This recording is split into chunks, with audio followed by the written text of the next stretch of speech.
ಶ್ರೀಗುರುಭ್ಯೋ ನಮಃ. ಹರಿ ಓಂ. ಪೂರ್ಣಃ ಪ್ರೇಷ್ಠಃ ಪರಸ್ವಾಮಿ ವ್ಯಾಪ್ತಃ ಕರ್ತಾ ಉಪಕಾರಕಃ ರಕ್ಷತ್ತೇವ ತದೀಯಂ ಮಾಂ ಕರ್ಮಾರ್ಚೋ ಗುರುದೇವಕಃ ಧರ್ಮ ವಿಜ್ಞಾನ ವೈರಾಗ್ಯ ಪರಮೈಶ್ವರ್ಯಚಾರಿಣಃ ಆನಂದತೀರ್ಥ ಭಗವತ್ಪಾದಾನ್ ವಂದೇ ನಿರಂತರಂ. ನಮೋಸ್ತು ತಾತ್ವಿಕಾ ದೇವಾಃ ವಿಷ್ಣುಭಕ್ತಿಪರಾಯಣಾಃ ಧರ್ಮಮಾರ್ಗೇ ಪ್ರೇರಯಂತು ಭವಂತಃ ಸರ್ವೇ ವಹಿ. ವಕ್ರತುಂಡ ಮಹಾಕಾಯ ಸೂರ್ಯಕೋಟಿ ಸಮಪ್ರಭ ನಿರ್ವಿಘ್ನಂ ಕುರು ಮೇ ದೇವ ಸರ್ವಕಾರ್ಯೇಷು ಸರ್ವದಾ.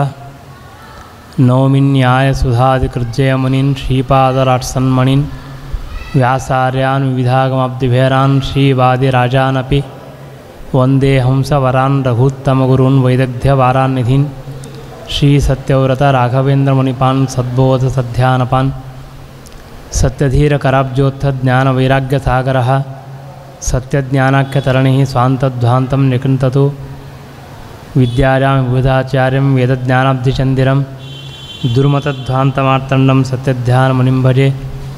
ಸತ್ಯಾಭಿಜ್ಞ ಕರಾಬ್ಜೋತ್ಥಾನ್ ಪಂಚಾಶದ್ವರ್ಷಪೂಜಕಾನ್ ಸತ್ಯಪ್ರಮೋದತೀರ್ಥಾರ್ಯಾನ್ ನೌಮಿನ್ಯಾಯ ಸುಧಾರ್ತಾನ್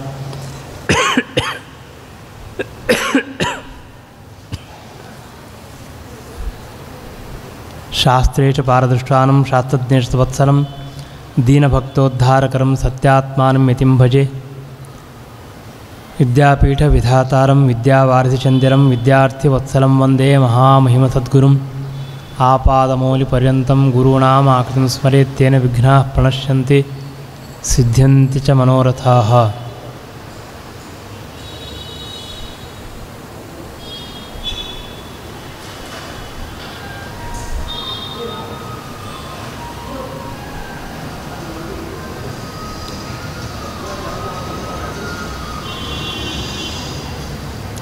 ಶ್ರೀ ಗುರುಭ್ಯೋ ನಮಃ. ಹರಿ ಓಂ.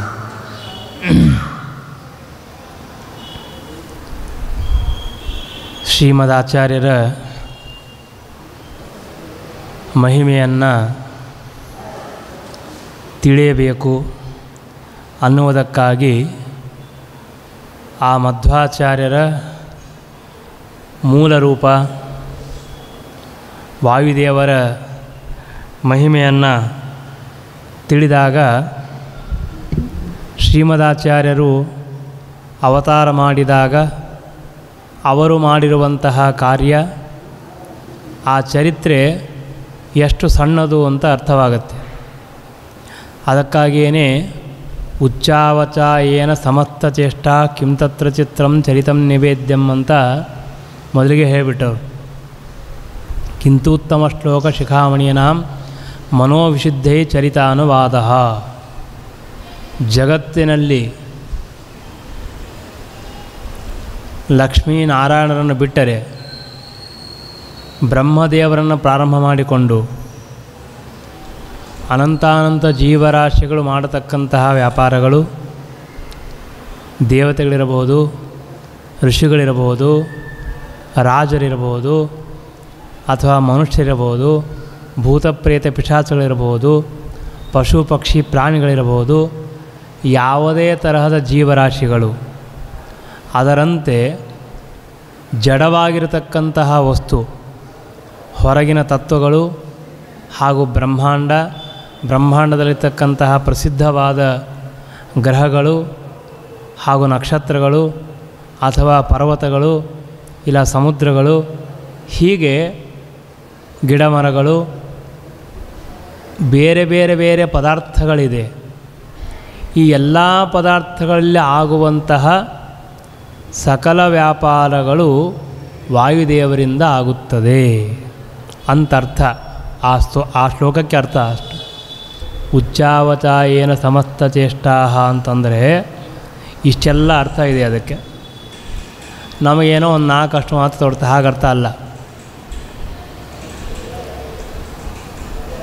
ಉದಾಹರಣೆಗೆ ಇದನ್ನು ಸ್ವಲ್ಪ ವಿಸ್ತಾರವಾಗಿ ತಿಳಿಬೇಕು ಅಂತಂದರೆ, ರುದ್ರದೇವರು ಎಷ್ಟು ಧ್ಯಾನ ಮಾಡ್ತಾರೆ, ಅವರು ರುದ್ರದೇವರ ಪದವಿಯನ್ನು ಹೊಂದಿರತಕ್ಕಂತಹ ಆ ಸ್ಥಾನದಲ್ಲಿರುವ ದೇವತೆ. ಇದು ಬಿಟ್ಟು ರುದ್ರದೇವರ ಪದವಿಗೆ ಬರುವಂತಹ, ಈಗ ರುದ್ರದೇವರಲ್ಲ ಅವರು, ನೆಕ್ಸ್ಟು ಬ್ರಹ್ಮದೇವರು ಬಂದಾಗ ರುದ್ರದೇವರು ಆಗುತ್ತಾರೆ ಅಂಥವರು. ಅವರು ಬ್ರಹ್ಮದೇವರ 75 ವರ್ಷ ಅಷ್ಟು ಶ್ರವಣ ಮಾಡ್ತಾರೆ ಅಂತ ಹೇಳ್ತಾರೆ. ನಮ್ಮ 75 ವರ್ಷ ಅಲ್ಲ, ಬ್ರಹ್ಮದೇವರ 75 ವರ್ಷ. 25 ವರ್ಷ ಧ್ಯಾನ ಮಾಡ್ತಾರೆ. ಅಂದರೆ ಬ್ರಹ್ಮದೇವರ 100 ವರ್ಷ ಕೇವಲ ಶಾಸ್ತ್ರ ಶ್ರವಣ ಮನನ ನಿಧ್ಯಾಸನ ಧ್ಯಾನವನ್ನು ಮಾಡುತ್ತಾರೆ. ಯಾರು? ರುದ್ರದೇವರ ಪದವಿಗೆ ಬರುವಂತಹ ವ್ಯಕ್ತಿ. ಆಮೇಲೆ ಅವರಿಗೆ ವಿಶೇಷವಾಗಿರತಕ್ಕಂತಹ ಒಂದು ಪದವಿ ಬರ್ತದೆ, ಧ್ಯಾನ ಮಾಡ್ತಾರೆ, ಅಪರೋಕ್ಷ ಜ್ಞಾನ ಬರುತ್ತೆ. ಅಪರೋಕ್ಷ ಜ್ಞಾನ ಬೇಕಾದ ಸಾಧನೆ ಮಾಡ್ತಾರೆ ಅಂತ ಹೇಳ್ತಾರೆ. ನಾನು ಇದನ್ನು ಯಾಕೆ ಹೇಳಬೇಕಾಗಿತ್ತು ಅಂತಂದರೆ, ಹೀಗೆ ಒಬ್ಬ ದೇವತೆ ಒಂದು ಸಾಧನೆ ಮಾಡ್ತಾನೆ, ಇನ್ನೊಬ್ಬ ದೇವತೆ ಇನ್ನೊಂದು ಸಾಧನೆ ಮಾಡ್ತಾನೆ, ಮತ್ತೊಬ್ಬರು ಯಾರು ಈಗ ಇಂದ್ರದೇವರು ಎಷ್ಟೋ ಸಾಧನೆಗಳನ್ನು ಮಾಡ್ತಾರೆ. ಈಗಿದ್ದ ಇಂದ್ರದೇವರು, ಹಿಂದಿನ ಇಂದ್ರದೇವರನ್ನ ಬಿಟ್ಟುಬಿಡ್ರಿ, ಪ್ರೆಸೆಂಟ್ ತಗೊಳ್ರಿ ಸಾಕು. ವರ್ತಮಾನ ಕಾಲದಲ್ಲಿರ್ತಕ್ಕಂತಹ ಯಾವ್ಯಾವ ದೇವತೆಗಳಿದ್ದಾರೆ, ಯಾವ್ಯಾವ ಋಷಿಗಳಿದ್ದಾರೆ, ಆ ಎಲ್ಲ ಎಲ್ಲ ದೇವತೆಗಳು ಸರಿಯಾದ ಎಲ್ಲ ದೇವತೆಗಳು ಹಾಗೂ ಋಷಿಗಳು ಮಾಡುವಂತಹ ಯಾವ ಸಾಧನೆ ಇದೆ, ಆ ಎಲ್ಲ ಸಾಧನೆಯನ್ನು ಮಾಡಿಸುವವರು ವಾಯುದೇವರು. ನಾವು ಮಾಡೋದು ಮಾತ್ರ ಅಲ್ಲ, ಅದಕ್ಕೆ ಹೇಳ್ತಾ ಇರೋದು. ನಾವು ಮಾಡೋದನ್ನು ನಿಸ್ಸಂಶಯವಾಗಿ ಮಾಡಿಸ್ತಾರೆ. ನಾವು ಅನ್ಕೋತೀವಿ ನಾವು ಅಸಮರ್ಥರು, ಮನುಷ್ಯರು, ಸಾಧಾರಣ ವ್ಯಕ್ತಿಗಳು, ನಮಗೇನು ಶಕ್ತಿ ಇಲ್ಲ, ಅದಕ್ಕಾಗಿ ನಮಗೆಲ್ಲ ವಾಯುದೇವರು ಬೇಕು, ದೇವತೆಗಳೆಲ್ಲ ಯಾಕೆ ಬೇಕು ಅಂತಲ್ಲ. ಗರುಡಶೇಷ ರುದ್ರದೇವರನ್ನು ಪ್ರಾರಂಭ ಮಾಡಿಕೊಂಡು ಎಲ್ಲ ದೇವತೆಗಳು ಯಾವುದೇ ತರಹದ ಸಾಧನೆಯನ್ನು ಮಾಡಬೇಕಾದರೂ ವಾಯುದೇವರ ಅನುಗ್ರಹ ಬೇಕು. ಅನುಗ್ರಹ ಮಾತ್ರವಲ್ಲ, ಪ್ರೇರಣೆ ಬೇಕು, ಅವರ ಶಕ್ತಿ ಬೇಕು. ಅವರೇ ಒಳಗಿದ್ದು ಆ ಸಾಧನೆಯನ್ನು ಮಾಡಿಸಬೇಕು. ಯಾರಿಂದ? ರುದ್ರದೇವರಿಂದ, ಶೇಷದೇವರಿಂದ, ಗರುಡದೇವರಿಂದ ಸಾಧನೆಯನ್ನು ಮಾಡಿಸುವವರು ಯಾರು ಅಂತ ಕೇಳಿದರೆ ಮುಖ್ಯ ಪ್ರಾಣದೇವರು. ನಾವು ಪ್ರಾತಃ ಸಂಕಲ್ಪ ಗದ್ಯದಲ್ಲಿ ಪ್ರತಿದಿನಂ ಪ್ರತಿಕ್ಷಣಂ ಬುದ್ಧಿಶೋಧಕೇನ ಸರ್ವಕರ್ಮಕರ್ತ ಸರ್ವಕರ್ಮ ಕಾರಯಿತ್ರ ಅಂತ ಹೇಳೋದು ಯಾರಿಗೆ ಹೇಳ್ತಾರೆ? ಮುಖ್ಯ ಪ್ರಾಣದೇವರಿಗೆ ಹೇಳ್ತಾರೆ. ದೇವರಿಗೆ ಹೇಳೋದಲ್ಲ, ಅದೆಲ್ಲ ವಿಶೇಷಣ. ಮುಖ್ಯ ಪ್ರಾಣದೇವರಿಗೆ ಹೇಳೋದು. ಎಲ್ಲ ಕರ್ಮಗಳನ್ನು ಮಾಡಿಸ್ತಾರೆ, ತಾವು ಮಾಡ್ತಾರೆ. ಪ್ರತಿದಿನ ಪ್ರತಿ ಕ್ಷಣವೂ ಬುದ್ಧಿಯನ್ನು ಶುದ್ಧ ಮಾಡ್ತಾರೆ. ಯಾರಿಗೆ? ನಮಗೆ ಮಾತ್ರವಲ್ಲ. ಗರುಡಶೇಷದೇವರನ್ನು ಪ್ರಾರಂಭ ಮಾಡಿಕೊಂಡು ನಮ್ಮವರೆಗೆ. ಆದ್ದರಿಂದ ನಮಗೆ ಮಾತ್ರ ವಾಯುದೇವರು ಬೇಕು, ಬೇರೆಯವರಿಗೆ ಬೇಡ ಅಂತ ಅನ್ನಬೇಡಿ. ಏನು ಕೇಳಿಸ್ತಾ ಇಲ್ಲ? ಬೇರೆಯವರಿಗೆ ಬೇಡ ಅಂತ ಹೇಳಬೇಡಿ, ಎಲ್ಲರಿಗೂ ಬೇಕು. ಉಚ್ಚಾವಚಾಯೇನ ಸಮಸ್ತ ಚೇಷ್ಟಾ ಕಿಂ ತತ್ರ ಚಿತ್ರಂ ಚರಿತಂ ನಿವೇದ್ಯಂ ಅಂತಂದರೆ ಈ ಎಲ್ಲ ವ್ಯಾಪಾರಗಳು ಅಂತ ಅರ್ಥ. ಉಚ್ಚಾವಚಾಯೇನ ಸಮಸ್ತ ಚೇಷ್ಟ, ಅದಕ್ಕೆ ಹೇಳಿದೆ, ಆ ಒಂದು ಶಬ್ದವನ್ನು ಇಟ್ಟುಕೊಂಡು ನಾವು 10 ದಿವಸನೂ ಹೇಳ್ಬೋದು. ಯಾವುದೇ ಒಂದು ಶಬ್ದ, ಯಾವುದೇ ಒಂದು ವಿಷಯವನ್ನು ನಾವು ಯಾವ ರೀತಿಯಾಗಿ ಚಿಂತನೆ ಮಾಡ್ತೀವಿ ಆ ರೀತಿಯಾಗಿ ಅದು ಅರ್ಥ ಆಗುತ್ತೆ. ಅದು ಶಬ್ದಕ್ಕೆ ಆ ಸಾಮರ್ಥ್ಯ ಇದೆ, ತಿಳಿದುಕೊಳ್ಳುವ ವ್ಯಕ್ತಿಗಳೇ ಯೋಗ್ಯತೆ ಇರಬೇಕಷ್ಟೇ. ಅದು ಯಾರು ಎಷ್ಟು ಅರ್ಥ ಮಾಡ್ಕೊಳ್ತಾರೋ ಅವ್ರಿಗೆ ಅಷ್ಟು ಅರ್ಥ ಆಗುತ್ತೆ. ಹೀಗಾಗಿ ವಾಯುದೇವರ ಒಂದೊಂದು ವ್ಯಾಪಾರಗಳು ಅದು ಹೇಗೆ ಅಂತಂದರೆ, ಜಗತ್ತಿನಲ್ಲಿರ್ತಕ್ಕಂತಹ ಯಾವುದೇ ಒಬ್ಬ ಚೇತನ ಅವನು ಒಳ್ಳೆಯದು ಮಾಡಿರ್ಬೋದು, ಕೆಟ್ಟದ್ದು ಮಾಡಿರ್ಬೋದು, ಯಾವುದೇ ತರಹದ ಕಾರ್ಯಗಳನ್ನು ಮಾಡಬೇಕಾದರೂ ಕೂಡ ವಾಯುದೇವರು ಒಳಗಿದ್ದು ಪ್ರೇರಣೆ ಮಾಡಿದರೆ ಮಾತ್ರ ಮಾಡಲಿಕ್ಕಾಗತ್ತೆ, ಇಲ್ಲದೇ ಇದ್ದರೆ ಆಗೋದಿಲ್ಲ. ಹೀಗಾಗಿ ಇಷ್ಟು ಸಕಲ ಕಾರ್ಯಗಳನ್ನು ಚೇತನಾಚೇತನ ವಸ್ತುಗಳಲ್ಲಿದ್ದು ಮಾಡಿಸುತ್ತಾರೆ. ಆದ್ದರಿಂದ ಅವರಿಗೆ ಪ್ರಾಣ ಅಂತ ಕರೆಯೋದು. ಪ್ರಾಣ ಅಂದರೆ ಏನು? ಪ್ರಕೃಷ್ಟವಾಗಿ ಅನ ಅಂದರೆ ಪ್ರೇರಣೆ ಮಾಡುವವರು ಅಂತರ್ಥ. ಹೀಗಾಗಿ ಅಷ್ಟು ಪ್ರೇರಣೆ ಮಾಡುವಂತಹ ಶಕ್ತಿ ವಾಯುದೇವರಿಗೆ ಮಾತ್ರ ಉಂಟು.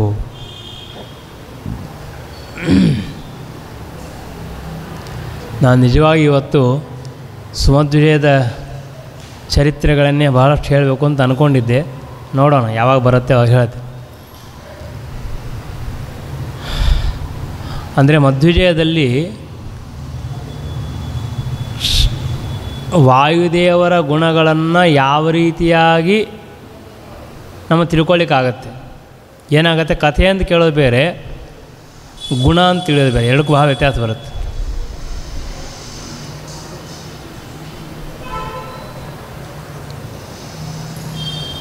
ಅದರಲ್ಲಿ ಹೇಳಬೇಕು ಅಂದರೆ ಒಂದು ಆ ಕಥೆಯನ್ನು ಹೇಳ್ತೀನಿ, ಇಲ್ಲ ವಿಷಯವನ್ನು ಆಮೇಲೆ ಹೇಳ್ತೀನಿ. ಈಗ ಸಾಮಾನ್ಯವಾಗಿ ನಮಗೆ ದುಷ್ಟರ ಸಹವಾಸ, ದುಷ್ಟರ ಪೀಡೆ ನಮಗೆ ಸಹನ ಮಾಡಲಿಕ್ಕಾಗತ್ತಾ? ಆಗೋದಿಲ್ಲ. ಭೂತಪ್ರೇತ ಪಿಶಾಚಗಳನ್ನು ನಮಗೆ ಬಾಧಿಸಲಿಕ್ಕಾಗತ್ತಾ? ಆಗೋದಿಲ್ಲ. ಅವುಗಳೇ ನಮ್ಮನ್ನು ತಿಂದು ಹಾಕ್ಬಿಟ್ಟು ನಮಗೇನು ಮಾಡಲಿಕ್ಕಾಗೋದಿಲ್ಲ. ಯಾಕೆ ಹೇಳ್ತಾ ಇದ್ದೇನೆ ಅಂತಂದರೆ, ಶ್ರೀಮದಾಚಾರ್ಯ ಚರಿತ್ರೆಯಲ್ಲಿ ನಾವು ಈ ಮಾತನ್ನು ಕೇಳ್ತೇವೆ. ಏನು ಕೇಳ್ತೀವಿ ನಾವು? ವಾಸುದೇವ ಚಿಕ್ಕ ಹುಡುಗನಾಗಿದ್ದಾಗ ಅವ್ರ ತಂದೆ ತಾಯಿಗಳು ಆ ಕೂಸನ್ನು ಕರೆದುಕೊಂಡು ಹೋಗ್ತಾ ಇದ್ದರು. ಹೋಗುವಾಗ ಮಧ್ಯದಲ್ಲಿ ಒಂದು ಪಿಶಾಚ ಬಂದಿತ್ತು. ಕಾಲಿನಿಂದ ಇವರು ಜಾಡಿಸಿ ಒದ್ದರು. ಆದ್ದರಿಂದ ಆ ಪಿಶಾಚ ದೂರ ಹೋಯಿತು. ಅವರಿಗೆ ಪೀಡೆಯನ್ನು ಕೊಡಲಿಲ್ಲ. ಒಬ್ಬನಿಗೆ ಮಾತ್ರ ಪೀಡೆ ಕೊಡ್ತದೆ, ಅಲ್ಲಿರೋ ಒಬ್ಬನಿಗೆ ಮಾತ್ರ ಪೀಡೆ. ನೀವು ಕೇಳ್ಬೋದು, ಇಷ್ಟೆಲ್ಲ ಜನ ಇದ್ದ ಇವನಿಗಾದ್ರೆ ಯಾಕೆ ಪೀಡೆ ಕೊಡಬೇಕಾಗಿತ್ತು ಅಂತ. ಕಾರಣ ಆದರೆ ಆ ಸಾಮರ್ಥ್ಯ ಇಲ್ವಾ ಅವರಿಗೆ? ಇದೆ. ಯಾಕೆ ಅಂತಂದರೆ, ಈ ಪಿಶಾಚದ ಬಾಧೆ ಒಬ್ಬನಿಗೆ ಕೊಟ್ಟರೆ ಗೊತ್ತಾಗತ್ತೆ, ಅದಕ್ಕೆ ಸುಮ್ಮನೆ ಇದ್ದರು. ಯಾರಿಗೆ ಆರಾಮ ಹೋಗ್ಬಿಟ್ರೆ ಸುಳ್ಳು ಹೇಳ್ತೀನಿ ಅಂತ ಅಂತಾರಲ್ಲ. ಇವತ್ತಿನ ಕಾಲಕ್ಕೆ ಯಾವಾಗ ಈಗಿನ ಕಾಲ ಇದ್ದರೂ ಆಗಿನ ಎಲ್ಲರೂ ಹಾಗೆ ಇದ್ದರು. ಎಲ್ಲರೂ ಅಪನಂಬಿಕೆ ಎಲ್ಲರಿಗಿದೆ. ಉದ್ವಾಂತ ರಕ್ತಮವಲೋಕ್ಯ ತಮಭ್ಯಧಾಯಿ. ಆ ಒಬ್ಬ ವ್ಯಕ್ತಿ ಮಾತ್ರ ರಕ್ತವನ್ನು ಕಾರ್ತಾ ಇದ್ದ. ಅಷ್ಟು ತೊಂದರೆ ಆಗಿತ್ತು ಅವನಿಗೆ. ಆಗ ಆ ಒಳಗಿದ್ದ ರಾಕ್ಷಸ ಹೇಳ್ತದೆ, ನೋಡ್ರಿ, ನಾನು ನಿಮ್ಮನ್ನೆಲ್ಲ ನುಂಗಬೇಕಾಗಿತ್ತು, ನಿಮ್ಮೆಲ್ಲರನ್ನೂ ತಿನ್ನಬೇಕಾಗಿತ್ತು, ನಿಮಗೆಲ್ಲರಿಗೂ ಪೀಡೆ ಕೊಡಬೇಕಾಗಿತ್ತು, ಆದರೆ ಪೀಡೆ ಕೊಟ್ಟಿಲ್ಲ. ಯಾಕೆ ಅಂತ ಕೇಳಿದರೆ, ಕೇನಾಪ್ಯಹೋ ನ ಶಿಶುತುತ್ ಕಥಮೇಶ ಇತ್ತಂ. ಆ ಕೂಸಿದೆಯಲ್ಲ, ಆ ಕೂಸಿನ ಪ್ರಭಾವ ಎಷ್ಟಿದೆ ಅಂತಂದರೆ, ನಾನು ಯಾರಿಗೂ ಏನೂ ಮಾಡಲಿಕ್ಕಾಗ್ತಾ ಇಲ್ಲ. ಹಾಗಾದ್ರೆ ಇವನಿಗೆ ಮಾಡಿದ್ದೇನೋ ಅದಕ್ಕೆ ನಾನು ಹೇಳಿದ್ದೆ. ದೇವರ ಸಂಕಲ್ಪ, ಅವರೇ ಸಂಕಲ್ಪ ಮಾಡಿ ಬಿಟ್ಟರು. ಯಾಕೆ ಅಂತಂದರೆ ಉಳಿದವರಿಗೆಲ್ಲ ಗೊತ್ತಾಗಬೇಕಲ್ಲ, ಈ ರೀತಿಯಾಗಿ ಆಗಿದೆ, ತೊಂದರೆ ಆಗಿದೆ, ನಮಗೆ ಮಾತ್ರ ಆಗಿಲ್ಲ. ನಾವು ಬಸ್ಸಲ್ಲಿ, ಕಾರಲ್ಲಿ ಹೋಗ್ತಾ ಇರ್ತೀವಿ. ಹೋಗ್ತಾ ಇರುವಾಗ ಆಕ್ಸಿಡೆಂಟ್ ಆಗ್ತದೆ. 4 ಮಂದಿ ಕೈಕಾಲೆಲ್ಲ ಮುರಿತು, ನಾವು ಮಾತ್ರ ಏನೂ ಆಗಿಲ್ಲ. ನಾವೇನಂತೀವಿ, ಅಪ್ಪ ದೇವರ ಅನುಗ್ರಹಪ್ಪ ನಾವು ಬದುಕಿ ಚೆನ್ನಾಗಿ ರಕ್ಷಣೆ ಆಯಿತು ಅಂತ ಹೇಳ್ತೀವಿ ಇಲ್ಲ? ಮತ್ತು ಹಾಗಾದ್ರೆ ಅದೇ ದೇವರವನ್ನ ಯಾಕೆ ರಕ್ಷಣೆ ಮಾಡಿ ನೀವು ಕೇಳ್ತೀರಾ? ಕೇಳಂಗಿಲ್ಲ. ತಾತ್ಪರ್ಯ ಏನು ಅಂತಂದರೆ ಅದು ತಿಳಿಸ್ಕೊಡೋದು, ಭಗವಂತ ತೋರಿಸ್ಕೊಡ್ತಾನೆ. ಹಾಗೆ ವಾಯುದೇವರ ಮಹಿಮೆಯನ್ನು ತೋರಿಸ್ಕೊಡ್ಬೇಕಾಗಿತ್ತು, ಆ ಶ್ರೀಮದ್ ಆಚಾರ್ಯ ಮಹಿಮೆಯನ್ನು ತೋರಿಸ್ಕೊಡ್ಬೇಕಾಗಿತ್ತು. ಹೀಗಾಗಿ ಒಬ್ಬ ವ್ಯಕ್ತಿಯಲ್ಲಿ ಆ ದೈತ್ಯ ಪ್ರವೇಶ ಮಾಡಿದರೂ ವಾಯುದೇವ ಸುಮ್ಮನೆ ಇದ್ದಾರೆ, ಅವನು ಪೀಡೆ ಹೊಂದಿದ, ಅವನಿಗೆ ಕಷ್ಟ ಆಯಿತು ಅಷ್ಟು ಹೇಳಿ ಆಮೇಲೆ ಆ ಪಿಶಾಚ ಹೋಗ್ಬಿಡ್ತು.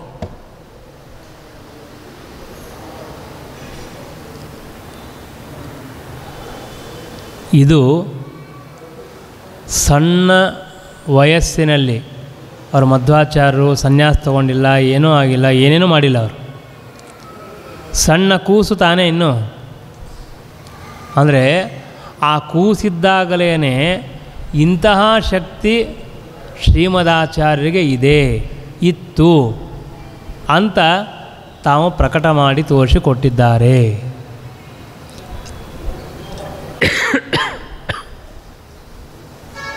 ಅದೇ ಅಂದರೆ ಇದರಿಂದ ಏನು ತೋರಿಸ್ತದೆ ಅಂದರೆ, ನಾವು ರಾಯರ ಸ್ತೋತ್ರದಲ್ಲಿ ಕೇಳ್ತೇವೆ, ಭೂತಪ್ರೇತ ಪಿಶಾಚಾದಿ ಪೀಡಾ ತಸ್ಯ ನ ಜಾಯತೆ.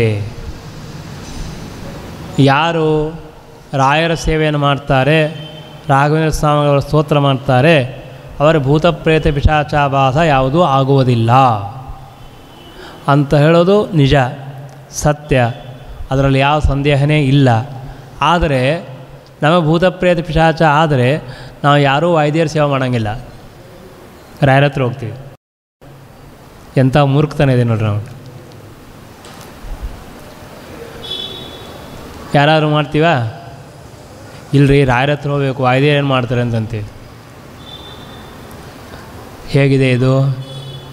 ಇದೆ ನಮ್ಮ ವಿಪರೀತ ಜ್ಞಾನ, ನಮಗೆ ಯಥಾರ್ಥ ಜ್ಞಾನ, ಸರಿಯಾಗಿರ್ತಕ್ಕಂತಹ ತಾರತಮ್ಯದ ಜ್ಞಾನ ಇಲ್ಲದೇನೆ ಈ ರೀತಿಯಾಗಿ ಮಾಡೋದು.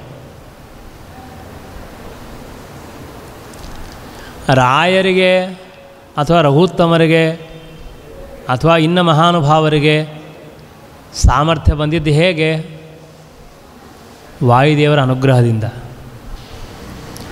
ವಾಯುದೇವರ ಅನುಗ್ರಹ ಇಲ್ಲದೇನೆ ಇವರು ಏನು ಕೆಲಸ ಮಾಡಲಿಕ್ಕಾಗತ್ತೆ?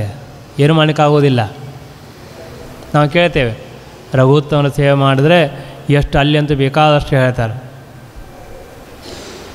ಅಂದರೆ ವಾಯುದೇವರ ಸೇವಾ ಮಾಡಿದರೆ ಆಗೋದಿಲ್ಲ ಅಂತನೋ ತಪ್ಪು. ನಾನು ಇವ್ರ ಸೇವೆ ಮಾಡಬಾರ್ದು ನಾನು ಹೇಳಿಕೊಟ್ಟಿಲ್ಲ.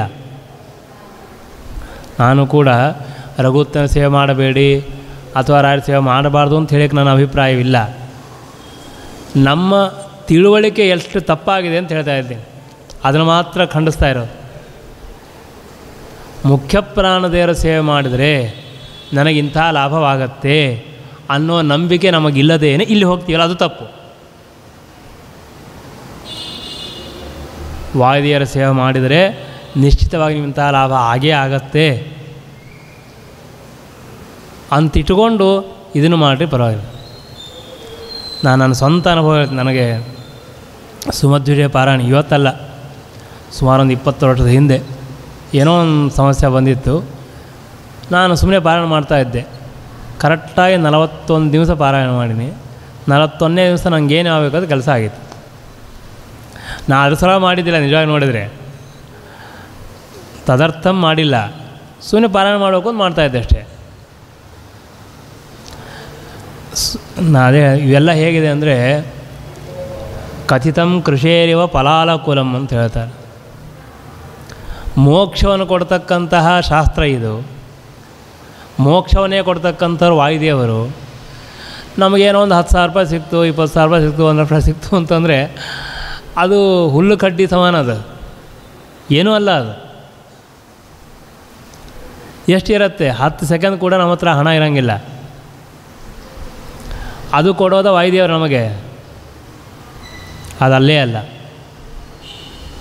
ನಮಗೆ ಕೊಡಬೇಕಾದ್ದು ಶಾಶ್ವತವಾದ ಜ್ಞಾನ, ಒಳ್ಳೆಯ ಭಕ್ತಿ, ಒಳ್ಳೆಯ ನಿಷ್ಠೆ, ಭದ್ರವಾಗಿರತಕ್ಕಂತಹ ಕೆಳಗಿನ ಬುನಾದಿ ಅಂತಂತೀವಿ ನಾವು. ಗಟ್ಟಿಯಾಗಿರಬೇಕದು ಬೇಸ್ಮೆಂಟ್. ಅದು ಹೋಯಿತು ಅಂದರೆ ಎಲ್ಲ ಹೋಗ್ಬಿಡತ್ತೆ. ಆದ್ದರಿಂದ ವಾಯುದೇವರಲ್ಲಿ ನಾವು ಕೇಳ್ತಾ ಇರುವಾಗ ಮಾತರಮ್ಮೆ ಮಾತರಿಶ್ವನ್ ಮತ್ತಲ್ಲಿ ಬಂದು ಪಿತರ ತಲುಗುರೋ ಭ್ರಾತರಿಷ್ಟಾಪ್ತ ಬಂಧೋ ಸ್ವಾಮಿನ್ ಸರ್ವಾಂತರಾತ್ಮನ್ ಅಜರ ಜರಯಿತ ಜನ್ಮ ಮೃತ್ಯಾಮಯಾನಾಂ ಗೋವಿಂದೇ ದೇಹಿ ಭಕ್ತಿಂ ಭವತಿ ಚ ಭಗವನ್. ಅದನ್ನೇ ಕೇಳಿದರು. ಐಶ್ವರ್ಯ ಕೊಡು ಅಂತ ಕೇಳಿಲ್ಲ, ಅಧಿಕಾರ ಕೊಡು ಅಂತ ಕೇಳಿಲ್ಲ, ಮರ್ಯಾದೆ ಕೊಡು ಅಂತ ಕೇಳಿಲ್ಲ, ಮೋಕ್ಷ ಕೊಡು ಅಂತೂ ಕೇಳಿಲ್ಲ. ಯಾಕೆ ಅಂತಂದರೆ ಭಕ್ತಿ ಇದ್ದರೆ ಎಲ್ಲವೂ ಸಿದ್ಧಕ್ಕೆ ಬಿಡ್ತದೆ. ಅದು ಮೂಲ. ಅದು ಗಟ್ಟಿಯಾಗಿ ಆರಾಮಾಗಿರ್ಬೋದು ನಾವು, ಏನೂ ಚಿಂತೆ ಇಲ್ಲ. ರಾಗದ್ವೇಷಗಳು ಬರೋದಿಲ್ಲ ನಮಗೆ ಅಸಮಾಧಾನ ಆಗೋದಿಲ್ಲ, ಕಷ್ಟ ಆಗೋದಿಲ್ಲ, ಶ್ರಮ ಆಗೋದಿಲ್ಲ, ಎಲ್ಲ ದೂರ ಆಗಿಬಿಡತ್ತೆ. ಆರಾಮಾಗಿರ್ತೀವಿ ನಾವು. ನಾನು ಅನ್ಕೋತೀವಿ ದೇವ್ರ ಇಚ್ಛಾಪ ಆಗಿಲ್ಲ, ಹೇಳೋದು ಭಾಳ ಸುಲಭ, ಬಂದಾಗ ಅಷ್ಟು ಗಟ್ಟಿಯಾಗಿರಬೇಕು. ಅದು ಬರಬೇಕು ಅಂದರೆ ಅಷ್ಟು ಪ್ರಾಕ್ಟೀಸ್ ಮಾಡಬೇಕು. ಆ ಗಟ್ಟಿಯಾದ ನಿರ್ಧಾರವನ್ನು ಕೊಡುವರೇ ವಾಯುದೇವರು. ದೃಢವಾದ ನಂಬಿಕೆ, ದೃಢವಾದ ವಿಶ್ವಾಸ, ಅದಕ್ಕೆ ಮೂಲ ಕಾರಣರಾದವರು ವಾಯುದೇವರು, ಶ್ರೀಮದ್ ಆಚಾರ್ಯರು. ಹೀಗಾಗಿ ನಮಗೆ ನಾವು ಬಿಟ್ಬಿಡ್ರಿ. ಇನ್ನೊಂದು ಪ್ರಸಂಗವನ್ನು ಹೇಳ್ತೀನಿ ನಾನು. ಉಪನಿಷತ್ತಿನಲ್ಲೇ ಬಂದಿರತಕ್ಕಂತಹ ಒಂದು ಪ್ರಸಂಗ. ಏನದು? ದೈತ್ಯರೆಲ್ಲ ಬಂದು ದೇವತೆಗಳ ಮೇಲೆ ಆಕ್ರಮಣ ಮಾಡ್ತಾರೆ, ಸೋಲಿಸ್ತಾರೆ. ಸೋಲಿಸಿದಾಗ ಇವರು ಮತ್ತೆ ತಾವು ಗೆಲ್ಲಬೇಕಲ್ಲ. ಗೆಲ್ಲಬೇಕು ಅಂತಂದರೆ ನಮ್ಮ ಹಾಗೆ ಬಾಣನೋ ಅಸ್ತ್ರಗಳೋ ತಯಾರು ಮಾಡೋದಿಲ್ಲ. ಅವರೆಲ್ಲ ಉಪಾಸನೆ ಮಾಡ್ತಾರೆ. ಭಗವಂತನ ಉಪಾಸನೆಯನ್ನು ಮಾಡಿ ಒಳ್ಳೆಯ ಶಕ್ತಿಯನ್ನು ಪಡೆದು ಮತ್ತೆ ಪುನಃ ದೈತ್ಯನ ಸೋಲಿಸಬೇಕು ಅಂತ ಹೊರಡ್ತಾರೆ. ಹಾಗಾದರೆ ಹೇಗೆ ಭಗವಂತನ ಉಪಾಸನೆ ಮಾಡುವುದು? ಎಲ್ಲಿ ಪರಮಾತ್ಮನ ಉಪಾಸನೆ ಮಾಡುವುದು ಅಂತ ದೇವತೆಗಳು ಒಂದು ಪ್ರತಿಮೆ ಬೇಕಲ್ಲ, ಒಂದು ಅಧಿಷ್ಠಾನ ಬೇಕು. ಸೂರ್ಯನಲ್ಲಿರ್ತಕ್ಕಂತಹ ದೇವತೆ ಉಪಾಸನೆ ಮಾಡ್ತಾರೆ, ಭಗವಂತನ ಉಪಾಸನೆ ಮಾಡ್ತಾರೆ. ಸೂರ್ಯಾಂತರ್ಗತನಾದ ಪರಮಾತ್ಮ ಉಪಾಸನೆ ಮಾಡಿದರೆ ದೈತ್ಯರೆಲ್ಲ ಬಂದು ಪೀಡೆ ಕೊಡ್ತಾರೆ. ಅವ್ರಿಗೆ ಮಾಡಲಿಕ್ಕಾಗೋದಿಲ್ಲ. ಅವರಿಗೆ ಅರ್ಧಕ್ಕೆ ಬಿಟ್ಟು ಹೋಗ್ಬಿಡ್ತು. ಯಾರಿಗೆ? ದೇವತೆಗಳಿಗೆ. ಸರಿ, ಸೂರ್ಯ ಬೇಡ ಅಂಥೇಳಿ ಆಮೇಲೆ ಚಂದ್ರ, ಅವನು ಮನೋಭಿಮಾನಿಯಾಗಿರ್ತಕ್ಕಂತಹ ದೇವತೆ, ಹಾಗೂ ಈ ಶ್ರೋತ್ರೇಂದ್ರಕ್ಕೆ ಅಭಿಮಾನಿಯಾಗಿರ್ತಕ್ಕಂತಹ ದೇವತೆ. ಅದಕ್ಕಾಗಿ ಹೇಳ್ತಾರೆ ಸೂರ್ಯ ಯಾವುದಕ್ಕೆ ಅಭಿಮಾನಿ ದೇವತೆ? ಕಣ್ಣಿಗೆ. ಆಮೇಲೆ ಕೊನೆಗೆ ಹೇಳ್ತೀನಿ ಆ ಮಾತನ್ನು. ಅಲ್ಲಿ ದೇವರ ಅಧಿಷ್ಠಾನ ಉಪಾಸನೆ ಮಾಡಿದರೆ ದೈತ್ಯರು ಬಂದು ಅಟ್ಯಾಕ್ ಮಾಡಿದರು. ಆದ್ದರಿಂದಾಗಿಯೇ ಕಣ್ಣು ಒಳ್ಳೆಯದನ್ನು ನೋಡುತ್ತೆ, ಕೆಟ್ಟದ್ದನ್ನು ನೋಡುತ್ತೆ. ಸೂರ್ಯನಿಗೆ ಅರ್ಥಾತ್ ಕಣ್ಣಿಗೆ, ಅವನಿಂದ ಅಭಿಮನ್ಯಮಾನವಾಗಿರ್ತಕ್ಕಂತಹ ಕಣ್ಣಿಗೆ ನಾನು ಯಾವಾಗಲೂ ಒಳ್ಳೆಯ ಕೆಲಸ ಮಾಡ್ತೀನಿ ಅಂತನೋ ಸಾಧ್ಯ ಇಲ್ಲ. ಅದು ಯಾಕೆ ಅಂದರೆ ದೈತ್ಯರೆಲ್ಲ ಬಂದು ಆ ಸೂರ್ಯನ ಸೋಲಿಸಿಬಿಡ್ತಾರೆ. ಅವನೇನು ಮಾಡಲಿಕ್ಕಾಗೋದಿಲ್ಲ. ಅವನು ಹಾಗೆ ಯಾರು? ಚಂದ್ರ, ಕುಬೇರ, ವರುಣ, ಅಗ್ನಿ, ಬೇರೆ ಬೇರೆ ದೇವತೆಗಳಲ್ಲಿ ಆ ಭಗವಂತನ ಉಪಾಸನೆ ಮಾಡ್ತಾರೆ, ಸೋತೋಗ್ತಾರೆ. ಕೊನೆಗೆ ಮುಖ್ಯ ಪ್ರಾಣದೇವರ ಹತ್ರ ಬರ್ತಾರೆ. ಆ ಮುಖ್ಯ ಪ್ರಾಣದೇವರ ಅಂತರ್ಯಾಮಿಯಾದ ಭಗವಂತನ ಉಪಾಸನೆಯನ್ನು ಮಾಡಲಿಕ್ಕೆ ಪ್ರಾರಂಭ ಮಾಡ್ತಾರೆ ದೇವತೆಗಳು. ಆಗಲೂ ದೈತ್ಯರು ಬರ್ತಾರೆ. ದೈತ್ಯರು ಬಂದು ಇವರಿಗೆ ಪೀಡೆ ಕೊಡಬೇಕು ಅಂತಂತಾರೆ. ಏನು ಮಾಡಲಿಕ್ಕಾಗೋದಿಲ್ಲ. ಯಾಕೆ? ಮುಖ್ಯ ಪ್ರಾಣದೇವರ ಒಳಗೆ ಇರ್ತಕ್ಕಂತಹ ಭಗವಂತನ ಉಪಾಸನೆ ಮಾಡುವಾಗ ಆಕಣಾಶ್ಮ ಸಮೋಹಿ ಸಹ ನಾವು ಕೇಳಿದ್ದೇವೆ. ದೊಡ್ಡದಾಗಿರ್ತಕ್ಕಂತಹ ಪರ್ವತಕ್ಕೆ, ಕಲ್ಲಿಗೆ ನೀವು ಏನಾದರೂ ಹೊಡೆದ್ರೆ ಏನಾಗುತ್ತೆ? ಅದಕ್ಕೇನಾಗೋದಿಲ್ಲ, ಇದೇ ಮುರಿದು ಬೀಳ್ತದೆ ಅಷ್ಟೆ. ಹಾಗೆ ಎಲ್ಲ ದೈತ್ಯರು ಬಂದು ಈ ದೇವತೆಗಳಿಗೆ ಪೀಡೆ ಕೊಡಬೇಕು ಅಂತ ಪ್ರಯತ್ನ ಮಾಡಿದರೂ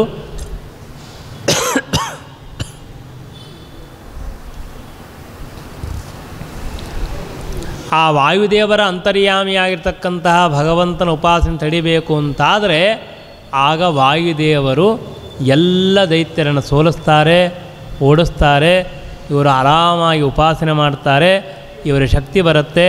ಅದೇ ಮುಖ್ಯಪ್ರಾಣ ದೇವರ ಅನುಗ್ರಹದಿಂದ ಸಮರ್ಥರಾಗಿ ಎಲ್ಲ ದೇವತೆಗಳ ಜೊತೆಗೆ ದೇವತೆಗಳು ದೈತ್ಯ ಜೊತೆಗೆ ಯುದ್ಧ ಮಾಡಿ ಅವರನ್ನು ಸೋಲಿಸುತ್ತಾರೆ. ಇದು ಉಪನಿಷತ್ತಲ್ಲಿ ಬರುವಂತಹ ಇನ್ನೊಂದು ಪ್ರಸಂಗ. ಯಾಕೆ ಹೇಳಿಕ್ಕೆ ಬಂದೆ ಅಂತಂದರೆ, ಪ್ರಾಣದೇವರ ಮಹತ್ವ ಏನು ಅಂದರೆ, ನಾವು ಪ್ರಾಣದೇವರಲ್ಲಿ ಭಗವಂತನ ಉಪಾಸನೆ ಮಾಡಿದರೆ ನಮಗೆಂದೂ ಪರಾಜಯ ಇಲ್ಲ. ಬೇರೆ ಎಲ್ಲೇ ಮಾಡಿದರೂ ಪರಾಜಯ ಆಗುವಂತಹ ಅವಕಾಶ ಇದೆ. ಆಗತ್ತೆ ನಾನು ಹೇಳೋದಿಲ್ಲ, ಸಾಧ್ಯತೆ ಇದೆ. ಆದರೆ ಮುಖ್ಯ ಪ್ರಾಣದೇವರು ಮಾತ್ರ ಸರ್ವಥಾ ಇಲ್ಲ. ಆದ್ದರಿಂದ ಎಲ್ಲರೂ ಆ ಮುಖ್ಯ ಪ್ರಾಣದೇವರನ್ನು, ಅವರ ಅಂತರ್ಯಾಮಿಯಾಗಿ ಭಗವಂತನನ್ನು ಉಪಾಸನೆ ಮಾಡಬೇಕು ಎಂಬುದಾಗಿ ಶಾಸ್ತ್ರ ನಮಗೆ ಹೇಳಿಕೊಡುತ್ತದೆ.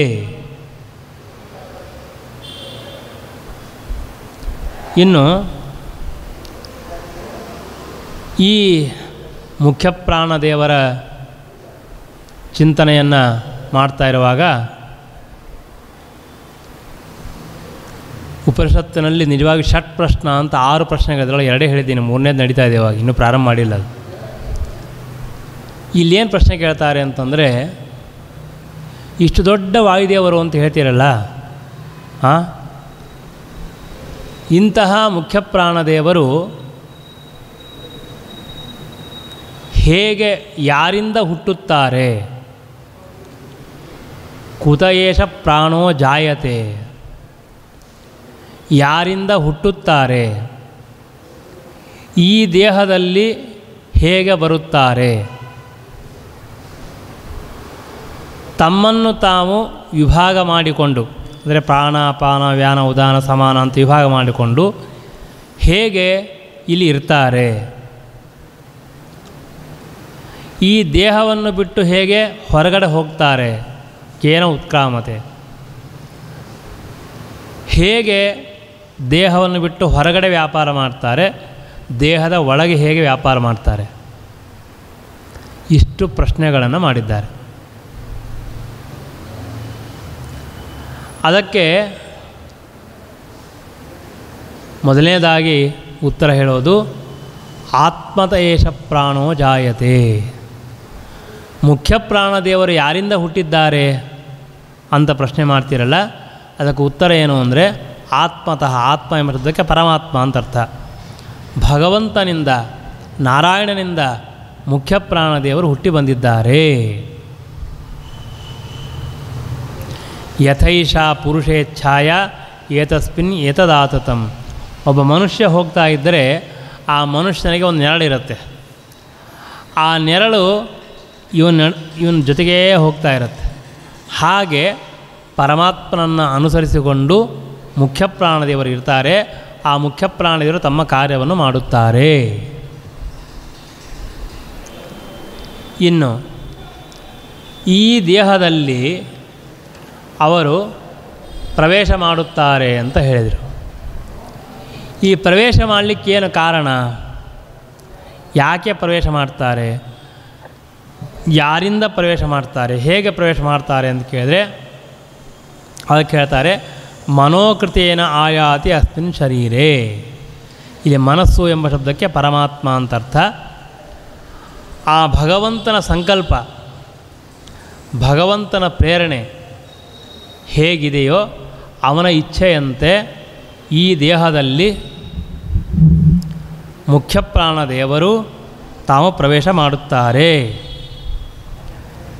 ಭಗವಂತ ಯಾವಾಗ ಈ ದೇಹದಲ್ಲಿ ಬರಬೇಕು ಅಂತ ಅಪೇಕ್ಷೆ ಮಾಡಿರ್ತಾನೆ, ಆ ಮುಖ್ಯ ಪ್ರಾಣದೇವರು ಬರ್ತಾರೆ. ಪರಮಾತ್ಮನ ಇಚ್ಛೆ ಇಲ್ಲ ಅಂತಾದರೆ ಈ ದೇಹವನ್ನು ಬಿಟ್ಟು ಅವರು ಹೊರಗಡೆ ಹೋಗ್ತಾರೆ.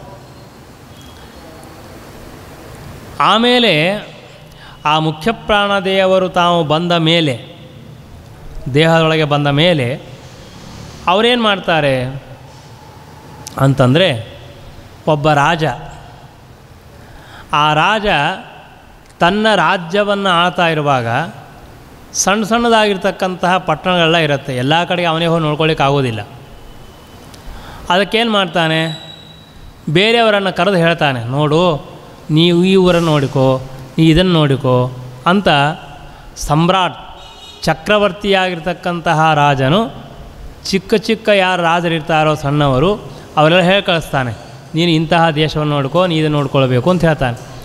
ಅದೇ ರೀತಿಯಾಗಿ ಮುಖ್ಯ ಪ್ರಾಣದೇವರು ಕೂಡ ತಾವು ಈ ದೇಹದೊಳಗೆ ಬಂದ ಮೇಲೆ ಪ್ರಾಣ, ಅಪಾನ, ವ್ಯಾನ, ಉದಾನ, ಸಮಾನ ಎಂಬಂತಹ 5 ದೇವತೆಗಳಿಗೆ ಹೇಳ್ತಾರೆ ಯಾವ ಯಾವ ಕಾರ್ಯಗಳನ್ನು ಮಾಡಬೇಕು ಅಂತ ಹೇಳ್ತಾರೆ. ಇದರಲ್ಲಿ ಒಂದು ವಿಷಯ ಇದೆ. ರಾಜ ಸೇವಕರು ಹೇಳುವಾಗ ಹೇಳ್ತಾನೆ ಅಂತಂದರೆ, ಪ್ರಾಣಾಪಾನ, ವ್ಯಾನ, ಉದಾನ, ಸಮಾನರು ಮುಖ್ಯ ಪ್ರಾಣದೇವರು ತಾನೆ, ಅವರೇ ಇನ್ನೊಬ್ರಿಗೆ ಹೇಳೋದು ಅಂತಂತೀರಿ ನೀವು ಅಂತಂದರೆ ಹಾಗಲ್ಲ. ಅದರಲ್ಲೊಂದು ವ್ಯವಸ್ಥೆ ಇದೆ.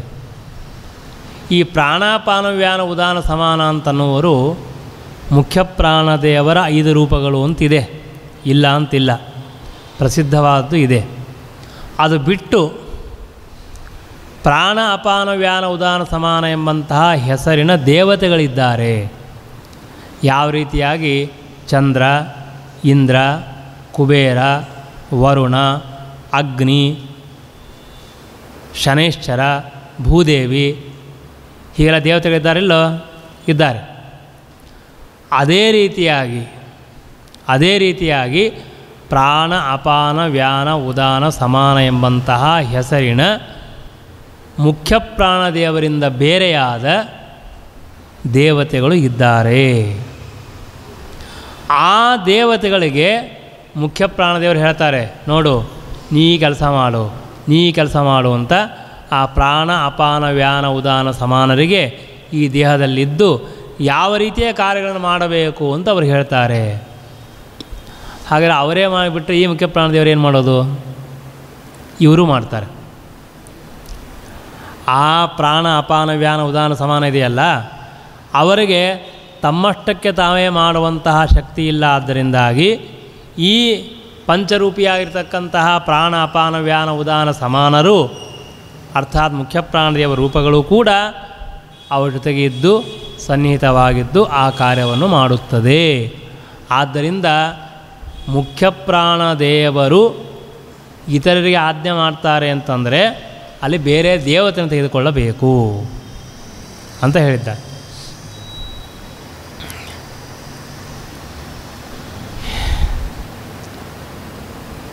ಪ್ರಾಣ, ಅಪಾನ, ವ್ಯಾನ, ಉದಾನ, ಸಮಾನ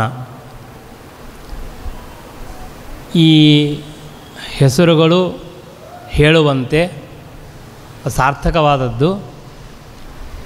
ಆ ದೇವತೆಗಳು ಯಾವ ಯಾವ ಕಾರ್ಯವನ್ನು ಮಾಡುತ್ತಾರೆ ಅಂತನ್ನುವುದು ಆ ಶಬ್ದವೇ ಹೇಳಿಕೊಡುತ್ತದೆ. ಪ್ರಾಣ, ಅಪಾನ, ವ್ಯಾನ, ಉದಾನ, ಸಮಾನ ಆ ಶಬ್ದಗಳ ಅರ್ಥ ತಿಳ್ಕೊಂಡ್ರೆ ಆ ದೇವತೆ ಆ ಕಾರ್ಯವನ್ನು ಮಾಡುತ್ತಾನೆ ಅಂತ ಅರ್ಥವಾಗುತ್ತೆ. ಪ್ರತ್ಯೇಕವಾಗಿ ಹೇಳಬೇಕಾಗಿಲ್ಲ, ಆದರೂ ಅದನ್ನು ತಿಳಿಯೋಣ. ಮೊದಲನೇದ್ದು ಏನಂದ್ರೆ ಅಪಾನಂ. ಆ ಅಪಾನ ಅಂತನ್ನುವನು ಚಕ್ಷುಶ್ರೋತ್ರೇ ಮುಖನಾಸಿಕಾಭ್ಯಾಂ ಪ್ರಾಣ ಸ್ವಯಂ ಪ್ರತಿಷ್ಠತೆ. ಆ ಪಾಯೂಪಸ್ಥೆ, ಪಾಯು ಮತ್ತು ಉಪಸ್ಥದಲ್ಲಿ ನಮ್ಮ ಮಲಮೂತ್ರಗಳ ವಿಸರ್ಜನೆಗೆ ಬೇಕಾಗಿರತಕ್ಕಂತಹ ಯಾವ ವ್ಯಾಪಾರಗಳು ಬೇಕೋ ಅದನ್ನು ಅಪಾನ ರೂಪಿಯಾಗಿರ್ತಕ್ಕಂತಹ ವಾಯುದೇವರು ಆ ದೇವತೆ ಮಾಡಿಸುತ್ತಾರೆ. ಇನ್ನು ಮುಖ, ನಾಸಿಕ, ಚಕ್ಷುಶ್ರೋತ್ರಗಳಲ್ಲಿ ಮುಖ್ಯ ಪ್ರಾಣದೇವರು ಸ್ವಯಂ ಇದ್ದಾರೆ. ಇದ್ದು ಅವರು ಶ್ವಾಸೋಚ್ಛ್ವಾಸವನ್ನು ಮಾಡಿಸ್ತಾ ಇದ್ದಾರೆ ಅಂತ ಹೇಳಿ. ಇನ್ನು ಸಮಾನ, ಆ ಸಮಾನ ಎಲ್ಲಿದ್ದಾರೆ ಅಂತ ಕೇಳಿದ್ರೆ ಮಧ್ಯೇತು ಸಮಾನಃ, ಮಧ್ಯದಲ್ಲಿ, ಹೃದಯದಲ್ಲಿ ಅಂತ ಅರ್ಥ. ಮಧ್ಯದಲ್ಲಿ ಆ ಸಮಾನರಿದ್ದಾರೆ. ಅವನೇನು ಕೆಲಸ ಅವರಿಗೆ? ಅವ್ರ ಹೆಸರೇ ಕೆಲಸ ಸಮಾನ. ಅಂದರೆ ನಾವು ಪ್ರತಿನಿತ್ಯ ಊಟ ಮಾಡ್ತೇವೆ, ಆಹಾರವನ್ನು ಸ್ವೀಕಾರ ಮಾಡ್ತೇವೆ. ನಾವು ತಿಂದಿರತಕ್ಕಂತಹ ಆಹಾರ ನಮ್ಮ ದೇಹದ ಪ್ರತಿಯೊಂದು ಅವಯವಗಳಿಗೆ ಹೋಗಿ ಮುಟ್ತದೆ. ಆದರೆ ಆ ಅವಯವಗಳಿಗೆ ಹೋಗಿ ಮುಟ್ಟುವಾಗ ಒಂದೇ ರೀತಿಯಾಗಿ ಹೋಗಿ ಮುಟ್ತದೆ, ಇದು ಗೊತ್ತು. ಆದರೆ ಒಂದೇ ಅಂದರೆ ಒಂದೇ ಅಂತ ಅರ್ಥ ಅಲ್ಲ, ಯಾವುದಕ್ಕೆ ಎಷ್ಟು ಬೇಕೋ ಅಷ್ಟು ಅಂತ ಅರ್ಥ. ಅದಕ್ಕೆ ಸಮಂ ನಯತಿ ಇತಿ ಸಮಾನಃ. ನಾವು ಅದಕ್ಕೆ ಉಪನಿಷತ್ತು ಹೇಳ್ತದೆ, ಏಷ ಹಿ ಏತದ್ ಅದ್ಭುತಂ, ಇದು ಆಶ್ಚರ್ಯ. ಇದು ಏನು ಆಶ್ಚರ್ಯ ಅಂದರೆ ಅನ್ನಂ ಸಮಂ ನಯತಿ, ಅನ್ನವನ್ನು ಸಮವಾಗಿ ಯಾವುದಕ್ಕೆ ಯಾವ ರೀತಿಯಾಗಿ ಬೇಕೋ ಅನ್ನೋದನ್ನು ತಂದು ಕೊಡ್ತಾರೆ. ಇದೇ ಆಶ್ಚರ್ಯ. ಯಾಕೆ ಅಂತಂದರೆ ನಮ್ಮ ಕೈ ಇಷ್ಟು ದೊಡ್ಡದಾಗಿದೆ, ಕಿವಿನೂ ಇಷ್ಟು ದೊಡ್ಡದಿದ್ರೆ ಹಂಗಿಲ್ಲ. ಮೂಗು ಕಿವಿ ಅಷ್ಟೇ ದೊಡ್ಡ, ಕೈ ಅಷ್ಟೇ ದೊಡ್ಡದಾದರೆ ಆಹಾರ ತಿಂದೀವಿ ತಾನೇ, ತಿಂದ ಆಹಾರ ಎಲ್ಲ ಕಡೆ ಹೋಗುತ್ತೆ, ಅದು ಅಷ್ಟೇ. ನಾವು ತಿಂದಿರತಕ್ಕಂಥ ಆಹಾರ ತಾನೇ ಎಲ್ಲ ಕಡೆ ಹೋಗೋದು. ಒಬ್ಬ ಕೂಸು ಬೆಳೆಯೋದು, ಇನ್ನೊಬ್ಬ ವ್ಯಕ್ತಿ ಬೆಳೀತಾನೆ, ಯಾಕೆ? ಆಹಾರದಿಂದ ತಾನೇ ಬೆಳಿಬೇಕು ಅವನು. ಹಾಗಾದರೆ ಈ ಆಹಾರ ಈ ಅವಯವಕ್ಕೆ, ಕೈಗೆ ಇಷ್ಟು ಹೋಗಬೇಕು, ಕಾಲಿಗೆ ಇಷ್ಟು ಹೋಗಬೇಕು, ಕಿವಿಗೆ ಇಷ್ಟು ಮುಟ್ಟಬೇಕು, ಮೂಗಿಗೆ ಇಷ್ಟು ಮುಟ್ಟಬೇಕು, ಕಣ್ಣಿಗೆ ಇಷ್ಟು ಮುಟ್ಟಬೇಕು, ತಲೆಗೆ ಇಷ್ಟು ಮುಟ್ಟಬೇಕು, ಬ್ರೇನಿಗೆ ಇಷ್ಟು ಹೋಗಬೇಕು. ಇದೆಲ್ಲ ಯಾರು ವ್ಯವಸ್ಥೆ ಮಾಡುವರು? ಈ ವ್ಯವಸ್ಥೆಯನ್ನು ಮಾಡಿದವರು ಸಮಾನಾಮಕನಾಗಿರ್ತಕ್ಕಂತಹ ವಾಯುದೇವರು. ಇಲ್ಲದೇ ಇದ್ದರೆ ಅಸ್ತವ್ಯಸ್ತ ಆಗೋಗ್ಬಿಡುತ್ತೆ. ಅದೇ ಆಶ್ಚರ್ಯ ಅಂತ ಹೇಳಿ. ಆಶ್ಚರ್ಯ ನಿಜವಾಗಿ ಭಾಳ ಆಶ್ಚರ್ಯ ಇದೆ, ಅದು ಹೇಳುವಷ್ಟು ಸಮಯವಿಲ್ಲ ಈಗ. ಯಾಕೆ ಅಂದರೆ ನಾವೇನು ತಿಂತೀವಿ ಅಂತ ನಮಗೆ ನೆನಪಿರಂಗಿಲ್ಲ, ತಿಂತಾ ಇರ್ತೀವಿ. ಆ ತಿಂದಿದ್ದು ನಮ್ಮ ದೇಹಕ್ಕೆ ಸರಿಯಾಗಿ ಅದು ಅನುಕೂಲವಾಗಬೇಕು. ನೀವು ಖಾರ ತಿಂತೀರಾ, ಸಿಹಿ ತಿಂತೀರಾ, ಹುಳಿ ತಿಂತೀರಾ, ಕರೆದಿದ್ದು ತಿಂತೀರಾ, ಬೇಯಿಸಿದ್ದು ತಿಂತೀರಾ, ಯಾವುದೂ ಗೊತ್ತಿಲ್ಲ. ಯಾವುದೇ ತರಹದ ಪದಾರ್ಥಗಳು ನಮ್ಮ ಹೊಟ್ಟೆಯಲ್ಲಿ ಹೋದ ಮೇಲೆ ಅದು ಜೀರ್ಣವಾಗಬೇಕು. ಜೀರ್ಣವಾದ ಮೇಲೆ ಯಾವ ಇಂದ್ರಿಯಕ್ಕೆ ಒಂದು ರಕ್ತ ಆಗಬೇಕು, ಇನ್ನೊಂದು ಮಾಂಸವಾಗಬೇಕು, ಇನ್ನೊಂದು ಚರ್ಮಕ್ಕೆ ಹೋಗಿ ಮುಟ್ಟಬೇಕು, ಇನ್ನೊಂದು ಬೇರೆ ಬೇರೆ ಆ ಅವಸ್ಥೆಯನ್ನು ಹೊಂದಬೇಕು. ತಿಂದಿದ್ದು ಒಂದೇ. ಮತ್ತೆ ನಾವು ಅನ್ನನೇ ಊಟ ಮಾಡ್ತೀವಿ, ಅದನ್ನೇ ಊಟ ಮಾಡಿರ್ತೀವಿ. ಒಂದು ರಕ್ತವಾಗುತ್ತೆ, ಒಂದು ಮಾಂಸ ಆಗುತ್ತೆ, ಇನ್ನೊಂದು ನರಕ್ಕೆ ಹೋಗುತ್ತೆ, ಇನ್ನೊಂದು ಎಲುಬಾಗತ್ತೆ, ಇನ್ನೊಂದು ಬ್ರೇನಿಗೆ ಹೋಗುತ್ತೆ, ಇನ್ನೊಂದು ಬೇರೆ ಕೆಲಸ ಮಾಡುತ್ತೆ. ನಾವು ರಕ್ತ ಆಗಲಿಕ್ಕೆ ಒಂದು ತಿನ್ನೋದು, ಆಮೇಲೆ ಎಲುಬಿಗೆ ಇನ್ನೊಂದು ತಿನ್ನೋದು, ಹಾಗೆಲ್ಲ ಮಾಡ್ತೀವಿ. ನಾವು ಏನು ಮಾಡೋಂಗಿಲ್ಲ. ಆಹಾರ ತಿನ್ನೋದು ಒಂದೇ. ತಿಂದ ಆಹಾರ ಅದು ನಮಗೆ ಬೇರೆ ಬೇರೆ ಬೇರೆ ಬೇರೆ ಬೇರೆ ಸ್ಥಾನಕ್ಕೆ ಹೋಗಿ ಸಮಂ ನಯತಿ. ಇವರೇ ಸಮಾನ. ಸಮವಾಗಿ ಹೋಗಿ ಮುಟ್ಟಿಸೋ ಜವಾಬ್ದಾರಿ ನಮಗೇನಿಲ್ಲ. ಊಟ ಮಾಡೋದಷ್ಟೇ ನಮ್ಮ ಜವಾಬ್ದಾರಿ. ಆದಮೇಲೆ ಎಲ್ಲ ಯಾರು ನೋಡ್ಕೋತಾರೋ ದೇವರಿಗೆ ಗೊತ್ತದು. ಇವಾಗೆಲ್ಲ ಸ್ವಲ್ಪ ವಿಚಾರ ಮಾಡ್ತಾರೆ, ಸಿಹಿ ತಿನ್ನಬೇಕಾ, ಖಾರ ತಿನ್ನಬೇಕಾ, ಅದು ಬೇಕಾ, ಇದು. ಮೊದಲಿಗೆಲ್ಲ ಏನು ವಿಚಾರ ಮಾಡಿ, ಸುಮ್ಮನೆ ಊಟಕ್ಕೆ ಕೂತು ಏನಿರ್ತೋ ಊಟ ಮಾಡಿ ಹೋಗ್ತಾ ಇರೋದು ಅಷ್ಟೇ. ಇವತ್ತು ಊಟ ಮಾಡಲಿಕ್ಕೂ ಟೆನ್ಷನ್ ಮಾಡಿರ್ತಾರೆ ಡಾಕ್ಟರ್ಸ್ಗಳು. ನಾವು ಆರಾಮಾಗಿರ್ಬೋದು, ಆ ಡಾಕ್ಟ್ರ್ ಹೇಳಿದ್ದಕ್ಕೆ ಅರ್ಧ ಊಟ ಹೋಗ್ಬಿಡ್ತಾರೆ ನಾವು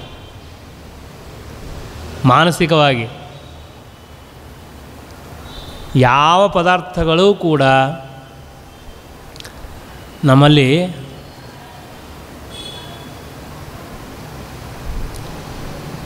ಯಾವುದೋ ಒಂದು ಹಿಂದಕ್ಕೆ ಭಾಳ ವರ್ಷ ಆಯ್ತು, ನಾನು ನೋಡಿ 20-30 ವರ್ಷದ ಹಿಂದೆ ಒಂದು ಲೇಖನ ಬಂದಿತ್ತು. ಅದ್ರೊಳಗೆ ಏನು ಹೇಳ್ತಾರೆ ಅಂತಂದರೆ, ನಾವು ನಮ್ಮ ಇಡೀ ದೇಹಕ್ಕೆ ಬೇಕಾಗಿರತಕ್ಕಂತಹ ಶಕ್ತಿ ಅಥವಾ ಆಹಾರ ಎಷ್ಟು ಅಂದರೆ 10 ಗ್ರಾಮ್ ಅಥವಾ 20 ಗ್ರಾಮ್ ಆಹಾರ ತೊಗೊಂಡ್ರೆ ಸಾಕು, ಅದೇ ಜಾಸ್ತಿ. ಅಷ್ಟೇ ಆಹಾರ ತಗೊಂಡ್ರೆ ನಾವು ಆರಾಮಾಗಿರ್ಬೋದು. ನಮಗೇನೂ ತೊಂದರೆ ಆಗೋದಿಲ್ಲ. ನಾವು ಊಟ ಮಾಡೋದು ಇವತ್ತು 100 ಗ್ರಾಮು, 150 ಗ್ರಾಮು, 200 ಗ್ರಾಮು ಲೆಕ್ಕ ಹಾಕ್ತೀನಿ ಅಂತ ಹೇಳಬೇಡ್ರಿ. ನಮಗೆ ಲೆಕ್ಕ ಯಾಕೆ ಗೊತ್ತಿದೆ ಅಂದರೆ ಅಡಿಗೆಯವ್ರು ಹೇಳೋದಕ್ಕೆ ಲೆಕ್ಕ ಗೊತ್ತಾಗುತ್ತೆ. ಅವ್ರು ಲೆಕ್ಕ ಹೇಳ್ತಾರೆ. ಅವರು ಒಬ್ಬ ವ್ಯಕ್ತಿ 250 ಗ್ರಾಮ್ ಊಟ ಮಾಡೋದಕ್ಕಿಂತ ಜಾಸ್ತಿ ಊಟ ಮಾಡೋಂಗಿಲ್ಲ ಅಂತ ಹೇಳ್ತಾರೆ. ನೀವೆಲ್ಲ ಸೇರಿ ಪಲ್ಯ ಕಾಯಿ ಅದು ಏನಾದ್ರು ತಿನ್ಕೊಳ್ರಿ, ಎಲ್ಲ ಸೇರಿ ಅಷ್ಟೇ ಬರೋದು.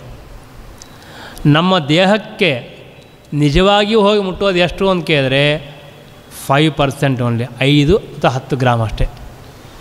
ಅಷ್ಟು ಸಾಕು ನಮಗೆ.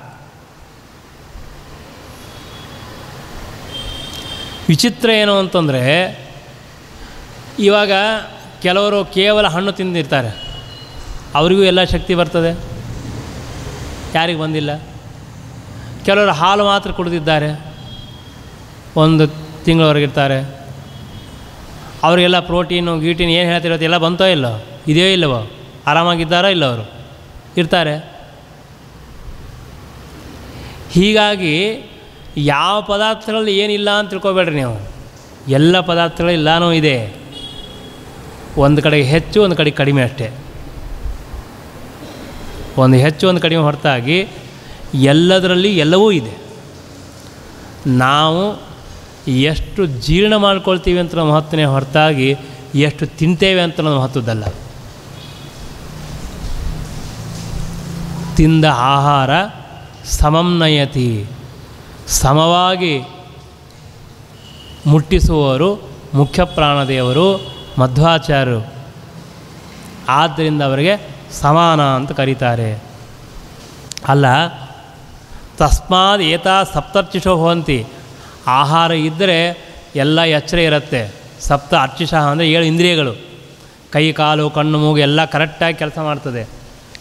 ಯಾವಾಗ ಕೆಲಸ ಮಾಡುತ್ತೆ ಅಂತಂದರೆ, ಯಾವಾಗ ಆಹಾರ ಇದೆ ಆಗ ಸರಿಯಾಗಿ ಕೆಲಸ ಮಾಡುತ್ತೆ. ಉಪವಾಸ ಇದ್ದರೆ ಕೆಲಸ ಕಡಿಮೆ ಆಗ್ತದೆ. ನಾವು ಉಪವಾಸ ಇದ್ದೀವಿ, ಭಾಳ ಮಾತಾಡಲಿಕ್ಕಾಗಂಗಿಲ್ಲ, ಭಾಳ ಕೇಳಲಿಕ್ಕಾಗಂಗಿಲ್ಲ, ಭಾಳ ಹೇಳಿಕ್ಕಾಗೋದಿಲ್ಲ ಅಂತ ಹೇಳ್ತೀವಿ. ಇಂದ್ರಿಯಗಳ ಶಕ್ತಿ ಕಡಿಮೆ ಆಗುತ್ತೆ. ಹೀಗಾಗಿ ಸಮಾನ ಸೌಮ್ನಯತಿ, ಆವಾಗ ಸಪ್ತಾರ್ಚಿಷೋ ಭವಂತಿ. ಅಲ್ಲ, ಈ ಜೀವನಿದ್ದಾನಲ್ಲ, ಈ ಜೀವನೇ ಎಲ್ಲ ಇದು ಮಾಡ್ತಾನೆ ಅಂತಂದರೆ ಅದಕ್ಕೆ ಹೇಳ್ತಾರೆ, ಈ ಜೀವ ಏನು ಮಾಡ್ತಾನೆ? ಜೀವ ಒಂದೇ ಕಡೆ ಕೂತಿದ್ದಾನೆ. ಎಲ್ಲಿದ್ದಾನೆ? ಹೃದಯೇಶ ಆತ್ಮ. ಈ ಜೀವ ಇರೋದು ಹೃದಯದೊಳಗಿದ್ದಾನೆ. ಕೈ ಕಾಲು ಕಣ್ಣು ಮೂಗು ಎಲ್ಲ ಕಡೆ ಓಡಾಡ್ತಾನೆ ಅವನು? ಇಲ್ಲ, ಪ್ರಧಾನವಾಗಿದ್ದದ್ದು ಹೃದಯದಲ್ಲಿ. ಆದರೆ ಹಾಗಾದರೆ ಇದಕ್ಕೆಲ್ಲ ಬೇಕಾದಷ್ಟು ಪ್ರಶ್ನೆ ಮಾಡ್ತಾರೆ. ಹೃದಯದೊಳಗಿದ್ದುಬಿಟ್ರೆ ಕಣ್ಣು ಹೆಂಗೆ ಕಾಣಿಸೋದು? ಕೈ ಹೆಂಗೆ ಎತ್ತೋದು? ಕಾಲಿನ ಹೆಂಗೆ ಓಡಾಡೋದು? ಅಥವಾ ಕಾಲಿಗೆ ಚುಚ್ಚಿದರೆ ಹೆಂಗೆ ಗೊತ್ತಾಗೋದು ಅಂತಂದರೆ ಅದಕ್ಕೆ ಹೇಳ್ತಾರೆ, ಲೈಟು ಹಚ್ಚಿದ್ದಾರಲ್ಲ ಮೇಲಿದೆ, ಅದು ಬೆಳಕು ಮಾತ್ರ ಎಲ್ಲ ಕಡೆಗೆ ಬರುತ್ತೆ. ಹಾಗೆ ಜೀವ ಇವನು ಇರೋದು ಹೃದಯದೊಳಗೆ, ಹೃದಯೇಶ ಆತ್ಮ. ಅವನ ಪ್ರಕಾಶ ಇದೆಯಲ್ಲ, ಅದು ಈ ಕೈ ಕಾಲು ಕಣ್ಣು ಮೂಗು ಅಂದರೆ ಪಾದದ ಕೊನೆಯವರೆಗೆ, ತಲೆ ಕೊನೆಯವರೆಗೆ ಆ ಜೀವನ ಪ್ರಕಾಶ ಅದು ಎಲ್ಲ ಕಡೆಗೆ ಇದೆ. ಹೀಗಾಗಿ ನನಗೆ ಯಾರಾದರೂ ಹೊಡೆದ್ರೆ ಬಡಿದ್ರೆ ತಕ್ಷಣ ಗೊತ್ತಾಗತ್ತೆ, ಓ ನನ್ನ ಕೈಗೆ ಬಡೀತು, ನಾನು ಕೈ ತೆಗಿತೀನಿ.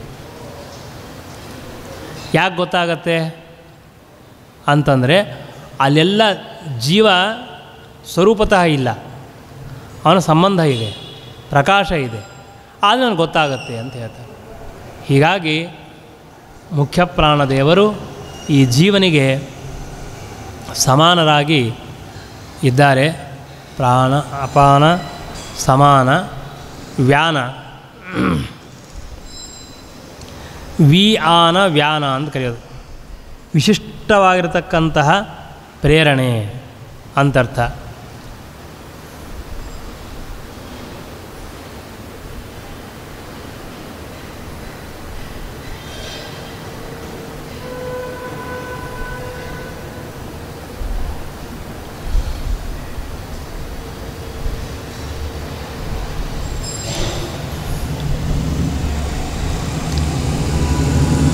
ಅಪಾನ, ಪ್ರಾಣ, ಅಪಾನ, ವ್ಯಾನ, ಉದಾನ, ಸಮಾನ. ಈ ವ್ಯಾನ ಅಂತನೂ ನಮಗೆ ದೇಹದಲ್ಲಿ ಎರಡು ರೀತಿಯ ವ್ಯಾಪಾರ ಆಗಬೇಕು. ಕೆಳಗಿಂದ ಮೇಲೆ ಹೋಗು, ಮೇಲಿಂದ ಕೆಳಗೆ ಬರಬೇಕು. ಅನೇಕ ಶ್ವಾಸೋಚ್ಛ್ವಾಸ ಇರಬಹುದು ಅಥವಾ ಬೇರೆ ಬೇರೆ ವ್ಯಾಪಾರಗಳಾಗ್ಬೋದು. ಆ ಎಲ್ಲ ವ್ಯಾಪಾರಗಳನ್ನ ಮಾಡ್ತಕ್ಕಂಥವನು ವ್ಯಾನರೂಪಿಯಾಗಿರ್ತಕ್ಕಂಥ ಅದಕ್ಕೆ ವಿಶಿಷ್ಟ ಆನ, ವಿಶೇಷವಾಗಿ ತಾನು ವ್ಯಾಪಾರಗಳನ್ನು ಮಾಡ್ತಾರೆ. ಅಷ್ಟೇ ಅಲ್ಲ, ಈ ಶ್ವಾಸೋಚ್ಛ್ವಾಸ ಮಾಡ್ತೀವಲ್ಲ, ಆಕ್ಸಿಜನ್ ನಾವು ಹೇಳ್ತೀವಿ ಶ್ವಾಸೋಚ್ಛ್ವಾಸ, ಅದು ಒಳಗಡೆ ಬಂದಾಗ ಯೋ ಬಹಿಹಿ ವಾಯುಧಾರಕ ವ್ಯಾನಃ ಸೈವ ಅಂತರ್ವ್ಯಾನಃ. ಹೊರಗೆ ಏನು ಗಾಳಿ ಇದೆ ಅದು ಒಳಗಡೆ ಬಂದಾಗ ಅದರ ವ್ಯವಸ್ಥೆಯನ್ನು ಮಾಡ್ತಕ್ಕಂಥವರು ವ್ಯಾನರೂಪಿಯಾಗಿರ್ತಕ್ಕಂತಹ ಪ್ರಾಣದೇವರು. ಏನು ಮಾಡ್ತಾರೆ? ಇವತ್ತಿನ ಸೈನ್ಸು ಚೆನ್ನಾಗಿ ಗೊತ್ತಿದ್ದರೆ ಅರ್ಥ ಆಗತ್ತೆ. ಬೇಕಾದಷ್ಟಿದೆ. ಆಕ್ಸಿಜನ್ ತಗೊಳ್ಳೋದು, ಬಿಡೋದು ಒಂದು, ತಗೊಳ್ಳೋದು ಒಂದು, ಎಲ್ಲಿಯೂ ಮಿಕ್ಸ್ ಆಗೋದಿಲ್ಲ, ಗಡಿಬಿಡಿ ಆಗೋದಿಲ್ಲ. ಇಲ್ಲ, ಯಾರು ಮಾಡೋರು? ಸುಲಭವಾಗಿ ಆಗಿಬಿಡ್ತದೆ ಅಲ್ರಿ. ಒಂದು ಪೈಪ್ ಒಳಗೆ ನೀರು ಹಂಗೆ ಹೋದರೆ ಎಕಡೆ ಹೆಚ್ಚು ಕಡಿಮೆ ಆಗೋಗ್ಬಿಡ್ತದೆ. ಅಂತಹದ್ದು ನಾವು ತೆಗೆದುಕೊಂಡಿರ್ತಕ್ಕಂತಹ ಶ್ವಾಸೋಚ್ಛ್ವಾಸ ಒಳಗಡೆ ಹೋದಾಗ ತುಂಬ ಅದ್ಭುತವಾಗಿದೆ. ಆಕ್ಸಿಜನ್ ತೊಗೊಂಡು ಒಳಗಡೆ ಹೋಯಿತು, ಹೊರಗೆ ಬರುವಾಗ ಕಾರ್ಬನ್ ಡೈಆಕ್ಸೈಡ್ ಹೊರಗೆ ಬರುತ್ತೆ. ಅದು ಎರಡು ಮಿಕ್ಸ್ ಆಗೋದಿಲ್ಲಲ್ಲ ಒಳಗಡೆ ಮಿಕ್ಸ್ ಆಗಿದ್ರೆ ನಾವೇ ಕೃಷ್ಣಾರ್ಪಣೆ ಆಗಿಬಿಡ್ತೀವಿ, ಹೊಟ್ಟೆ ನಾವು ಉಳಿಯೋಂಗಿಲ್ಲ. ಹಾಗಾದರೆ ಮಿಕ್ಸ್ ಆಗದೇ ಇರೋ ಹಾಗೆ ವ್ಯವಸ್ಥೆ ಇದೆ. ಎರಡು ವಾಲ್ ಇದೆ. ಆ ವಾಲ್ ಏನಾಗುತ್ತೆ ಅಂತಂದರೆ, ಈ ಆಕ್ಸಿಜನ್ ಒಳಗಡೆ ಹೋಗುತ್ತಲ್ಲ, ಹೋಗಿ ಒಂದು ಕಡೆಗೆ ಹೋಗಿ ಮತ್ತು ವಾಪಸ್ ಬರಬೇಕದು. ಇದು ಒಳಗಡೆ ಹೋದಾಗ ಅದು ಓಪನ್ ಆಗುತ್ತೆ. ಆಕ್ಸಿಜನ್ ಮುಗಿದು ಯಾವಾಗ ಕಾರ್ಬನ್ ಡೈಆಕ್ಸೈಡ್ ಅದು ಬಂದಾಗ್ಬಿಡ್ತದೆ ತನ್ನಷ್ಟಾನೆ. ಯಾರಲ್ಲಿ ಹೋಗಿ ಬಂದ್ ಮಾಡೋಂಗಿಲ್ಲ. ಮತ್ತೆ ಇದು ಯಾವಾಗ ಹೊರಗೆ ಹೋಯಿತು ಅದು ಮತ್ತೆ ಓಪನ್ ಆಗ್ತದೆ. ಇಷ್ಟು ವಿಚಿತ್ರವಾಗಿ ಒಳಗಡೆ ಕೆಲಸ ಆಗ್ತಾ ಇದೆ. ಆಕ್ಸಿಜನ್ ಹೋಗೋದ್ರೆ ಪ್ರತ್ಯೇಕ ಹೋಗಂಗಿಲ್ಲ. ಅದು ಹೇಗೆ ಹೋಗುತ್ತೆ? ಅದು ಬ್ಲಡ್ ಅದು ತಾನೇ ಹೋಗಬೇಕು. ಪ್ರತ್ಯೇಕವಾಗಿ ಇಲ್ಲಿ ಗಾಳಿ ಹೋದಂಗೆಲ್ಲ ಒಳಗೆ ಹೋಗೋದಿಲ್ಲ. ಅದು ಬ್ಲಡ್ ಸೆಲ್ಸ್ ಅದ್ರ ಜೊತೆಗೇ ಹೋಗಬೇಕದು. ಅದು ಹೋಗುವಾಗ ಅಲ್ಲಿ ವ್ಯವಸ್ಥೆ ಈ ರೀತಿಯಾಗಿ ಮಾಡಿದ್ದ. ತಾನೇ ಓಪನ್ ಡೋರ್, ಆ ಡೋರ್ ಓಪನ್ ಆಗುತ್ತೆ ಅಂದರೆ ವಾಲ್ ಓಪನ್ ಆಗುತ್ತೆ, ತಾನೇ ಮುಚ್ತದೆ. ಇಷ್ಟು ಸುವ್ಯವಸ್ಥಿತವಾಗಿರ್ತಕ್ಕಂತಹ, ಬೇಕಾದರೆ ಡಾಕ್ಟ್ರ್ ಕೇಳ್ಬೋದು, ನಿಮಗೆ ಗೊತ್ತಾಗುತ್ತೆ. ಅದು ತುಂಬ ಚೆನ್ನಾಗಿರುತ್ತೆ. ಈ ತರಹದ ವ್ಯವಸ್ಥೆ ಪ್ರತಿ ಸೆಕೆಂಡಿಗೆ ಆಗ್ತಾಯಿದೆ. ಆಗ್ತಾ ಇರೋದು ಯಾವತ್ತೂ ಅಲ್ಲ, ಒಂದೊಂದು ಕ್ಷಣಕ್ಕಾಗಬೇಕು. ಒಂದು ಕ್ಷಣಕ್ಕೆ ಏನಾದ್ರು ಆಗಲಿಲ್ಲ ಅಂತಂದರೆ ಆಕ್ಸಿಜನ್ ಅಂದರೆ ಗೋವಿಂದ ಅಷ್ಟೇ ನಮಗೆ.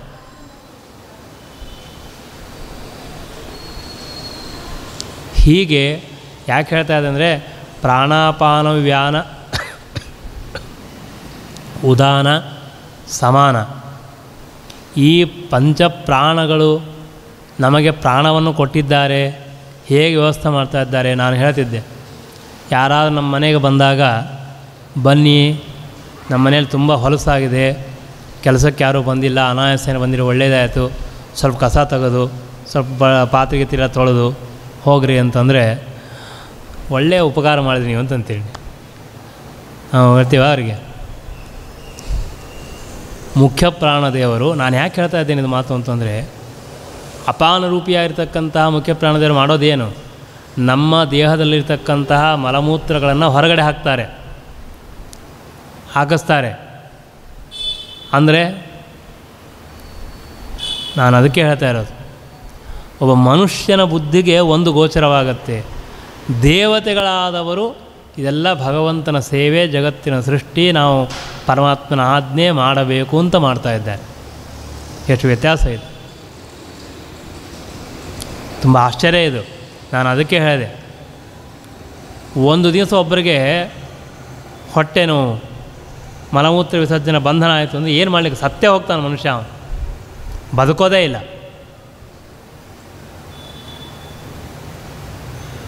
ಬದುಕಲಿಕ್ಕೆ ಸಾಧ್ಯ ಇಲ್ಲ. ಇಷ್ಟು ಅಪಾರವಾದ ಕರುಣೆಯನ್ನು ವಾಯುದೇವರು ನಮಗೊಬ್ಬರಿಗಲ್ಲ, ಅನಂತಾನಂತ ಜೀವರಾಶಿಗಳು, ಪಶು ಪಕ್ಷಿ ಪ್ರಾಣಿ ಯಾರಿದ್ದಾರೋ ಎಲ್ಲ ಜೀವರಾಶಿಗಳನ್ನು ಭಗವಂತನ ಆಜ್ಞೆ ಅಂತನೋ ಒಂದೇ ಒಂದು ಕಾರಣಕ್ಕೆ ಎಲ್ಲ ಕಾರ್ಯಗಳನ್ನು ಮಾಡ್ತಾ ಇದ್ದಾರೆ.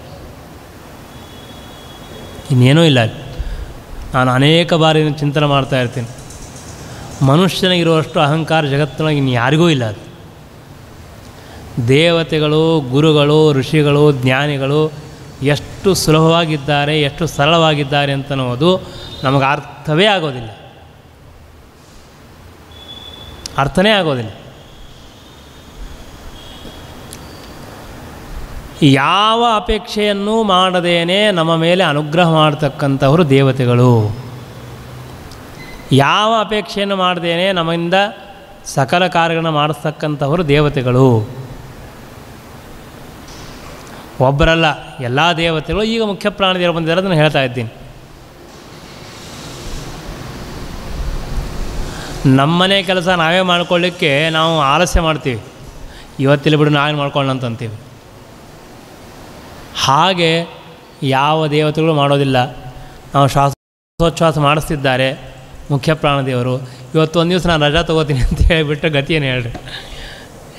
ನಾಳೆಗೆ ಬೆಳಗ್ಗೆ 6ರಿಂದ ನಾಡದ ಬೆಳಗ್ಗಿನವರೆಗೆ ಮುಖ್ಯ ಪ್ರಾಣದೇವರು ಕೆಲಸ ಮಾಡೋದಿಲ್ಲ ಅಂತ ಹೇಳಿದ್ರೆ ಯಾರಾದರೂ ಬದುಕ್ತಾರೆ ಈ ಜಗತ್ತಿನೊಳಗೆ? ಅಷ್ಟೆಲ್ಲ ಬೇಕಾಗಿಲ್ಲ, 1 ಅವರ್ ತೊಗೊಂಡ್ರೆ ಸಾಕು, ಯಾರೂ ಬದುಕೋದಿಲ್ಲ. ಎಂದೂ ಮಾಡೋದಿಲ್ಲ, ಎಂದೂ ಮಾಡೋದಿಲ್ಲ. ಇದು ಅವರ ಪರಮಾನುಗ್ರಹ. ಹೀಗಾಗಿ ಪ್ರಾಣ, ಅಪಾನ, ವ್ಯಾನ, ಉದಾನ ಮತ್ತು ಸಮಾನ. ಉದಾನ ಅಂದರೆ ನಮ್ಮನ್ನು ಊರ್ಧ್ವಂ ನಯತಿ, ಈ ಜೀವವನ್ನು ಮೇಲೆ ಕರ್ಕೊಂಡು ಹೋಗ್ತಾರೆ. ಅವನ ಯೋಗ್ಯತೆಯ ಪ್ರಕಾರ ಮೊದಲಿಗೆ ದೇಹದಿಂದ ಹೊರಗಡೆ ಕರ್ಕೊಂಡು ಹೋಗ್ತಾರೆ. ಉತ್ತಮ ಲೋಕವನ್ನು ಹೊಂದುವಂತಹ ಯೋಗ್ಯತೆ ಇದ್ದರೆ, ಸಾಧನೆ ಮಾಡಿದ್ದರೆ ಇನ್ನೂ ಉತ್ತಮವಾಗಿರ್ತಕ್ಕಂತಹ ಲೋಕಕ್ಕೆ ಕರೆದುಕೊಂಡು ಹೋಗ್ತಾರೆ. ಹೀಗಾಗಿ ಊರ್ಧ್ವ ನಯನ ಇದೆಲ್ಲ ಇದು ಬಹಳ ಶ್ರೇಷ್ಠವಾಗಿರ್ತಕ್ಕಂತಹದ್ದು. ಆ ಕಾರ್ಯವನ್ನು ಮಾಡಿಸುವವರು ಮುಖ್ಯ ಪ್ರಾಣದೇವರೇ. ಹೀಗಾಗಿ ಪ್ರಾಣ, ಅಪಾನ, ವ್ಯಾನ, ಉದಾನ, ಸಮಾನ ಎಂಬಂತಹ 5 ರೂಪಗಳಿಂದ ಮುಖ್ಯ ಪ್ರಾಣದೇವರೇ ನಮ್ಮಿಂದ ಎಲ್ಲ ಕಾರ್ಯಗಳನ್ನು ಮಾಡಿಸ್ತಾ ಇರ್ತಾರೆ.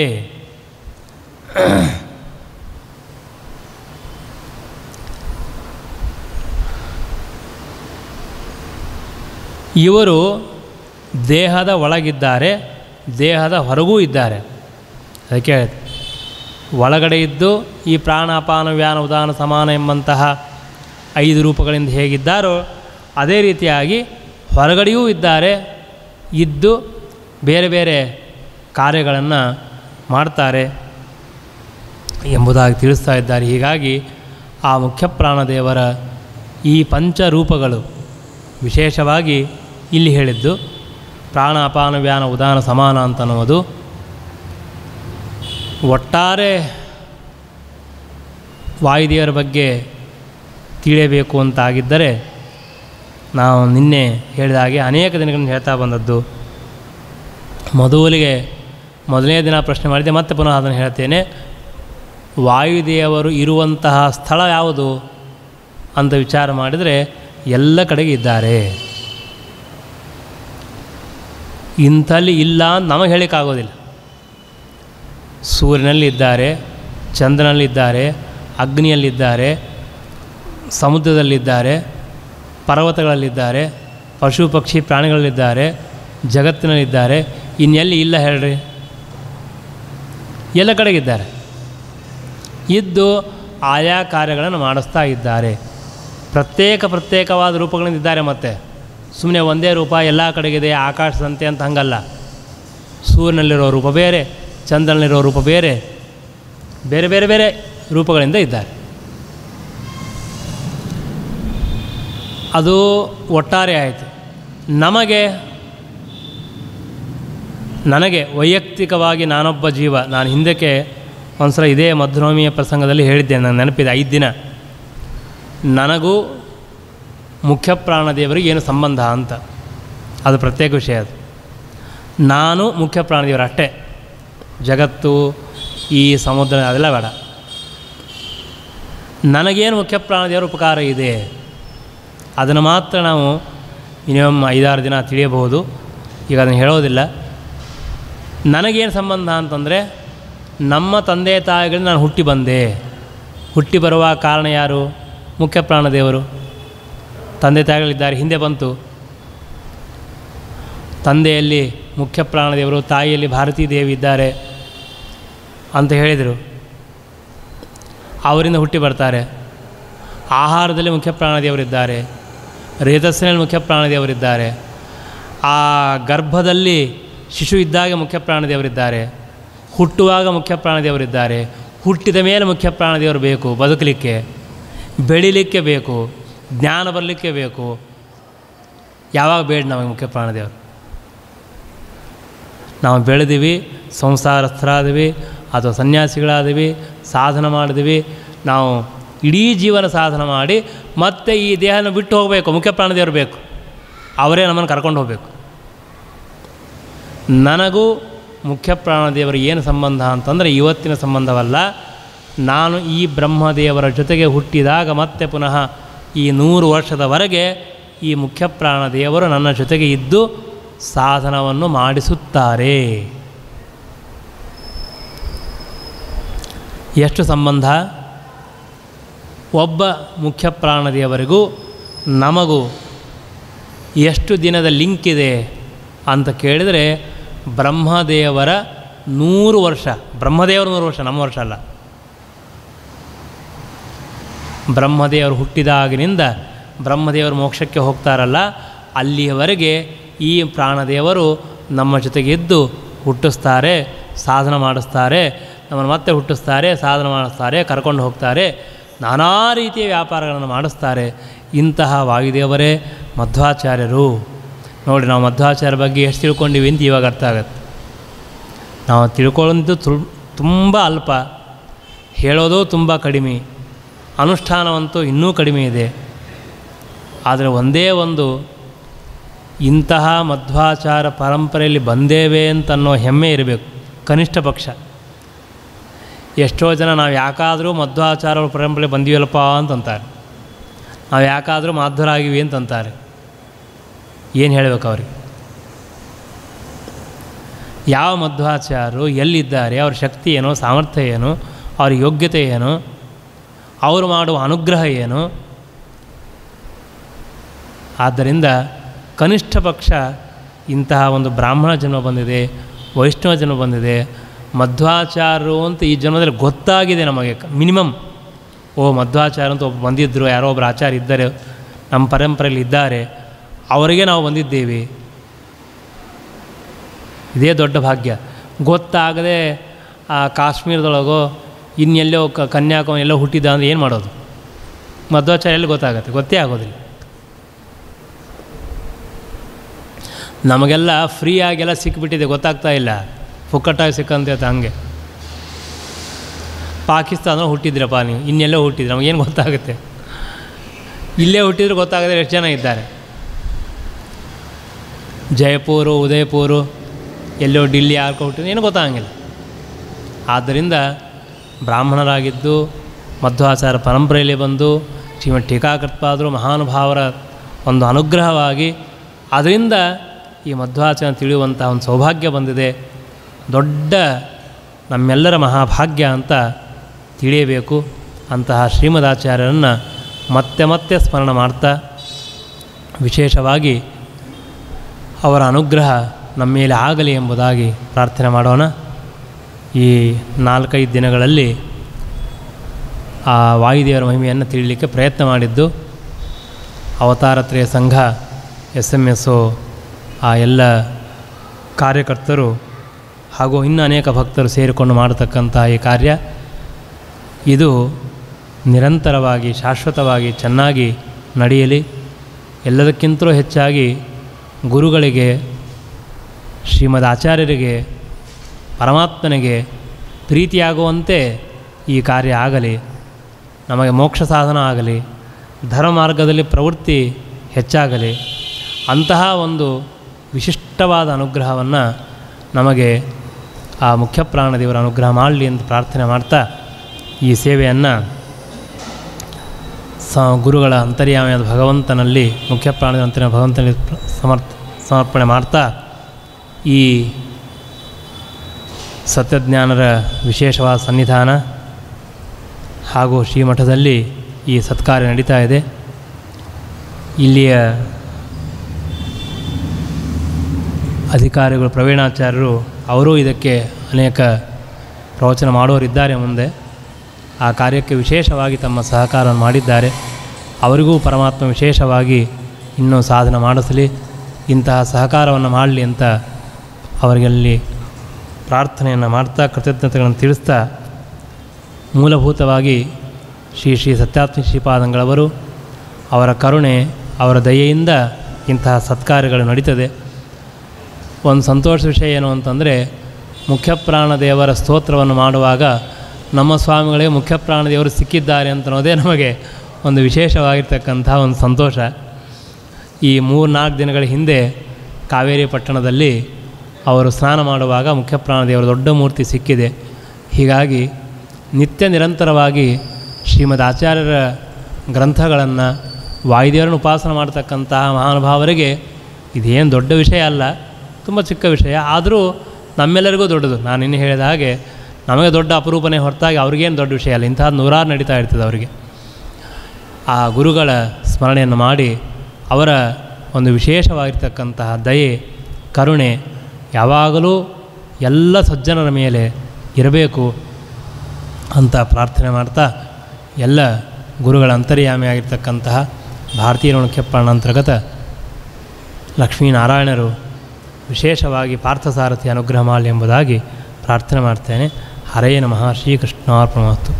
ನಮ್ಮ ರಂಗನಾಥ್ ಅವರು, ಸುಧೀಂದ್ರ ಅವರು ಪ್ರತಿನಿತ್ಯವೂ ಇದನ್ನು ಎಲ್ಲ ಕಡೆಗೆ ಮಾಡ್ತಾರೆ.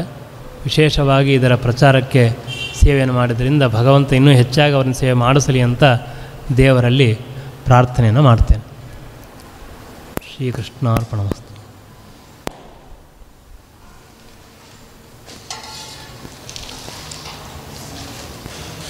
ಮತ್ತೆ ಹೇಳಬೇಕಪ್ಪ, ಮತ್ತೆ ಕರೆಕ್ಟ್ ಇಲ್ಲ.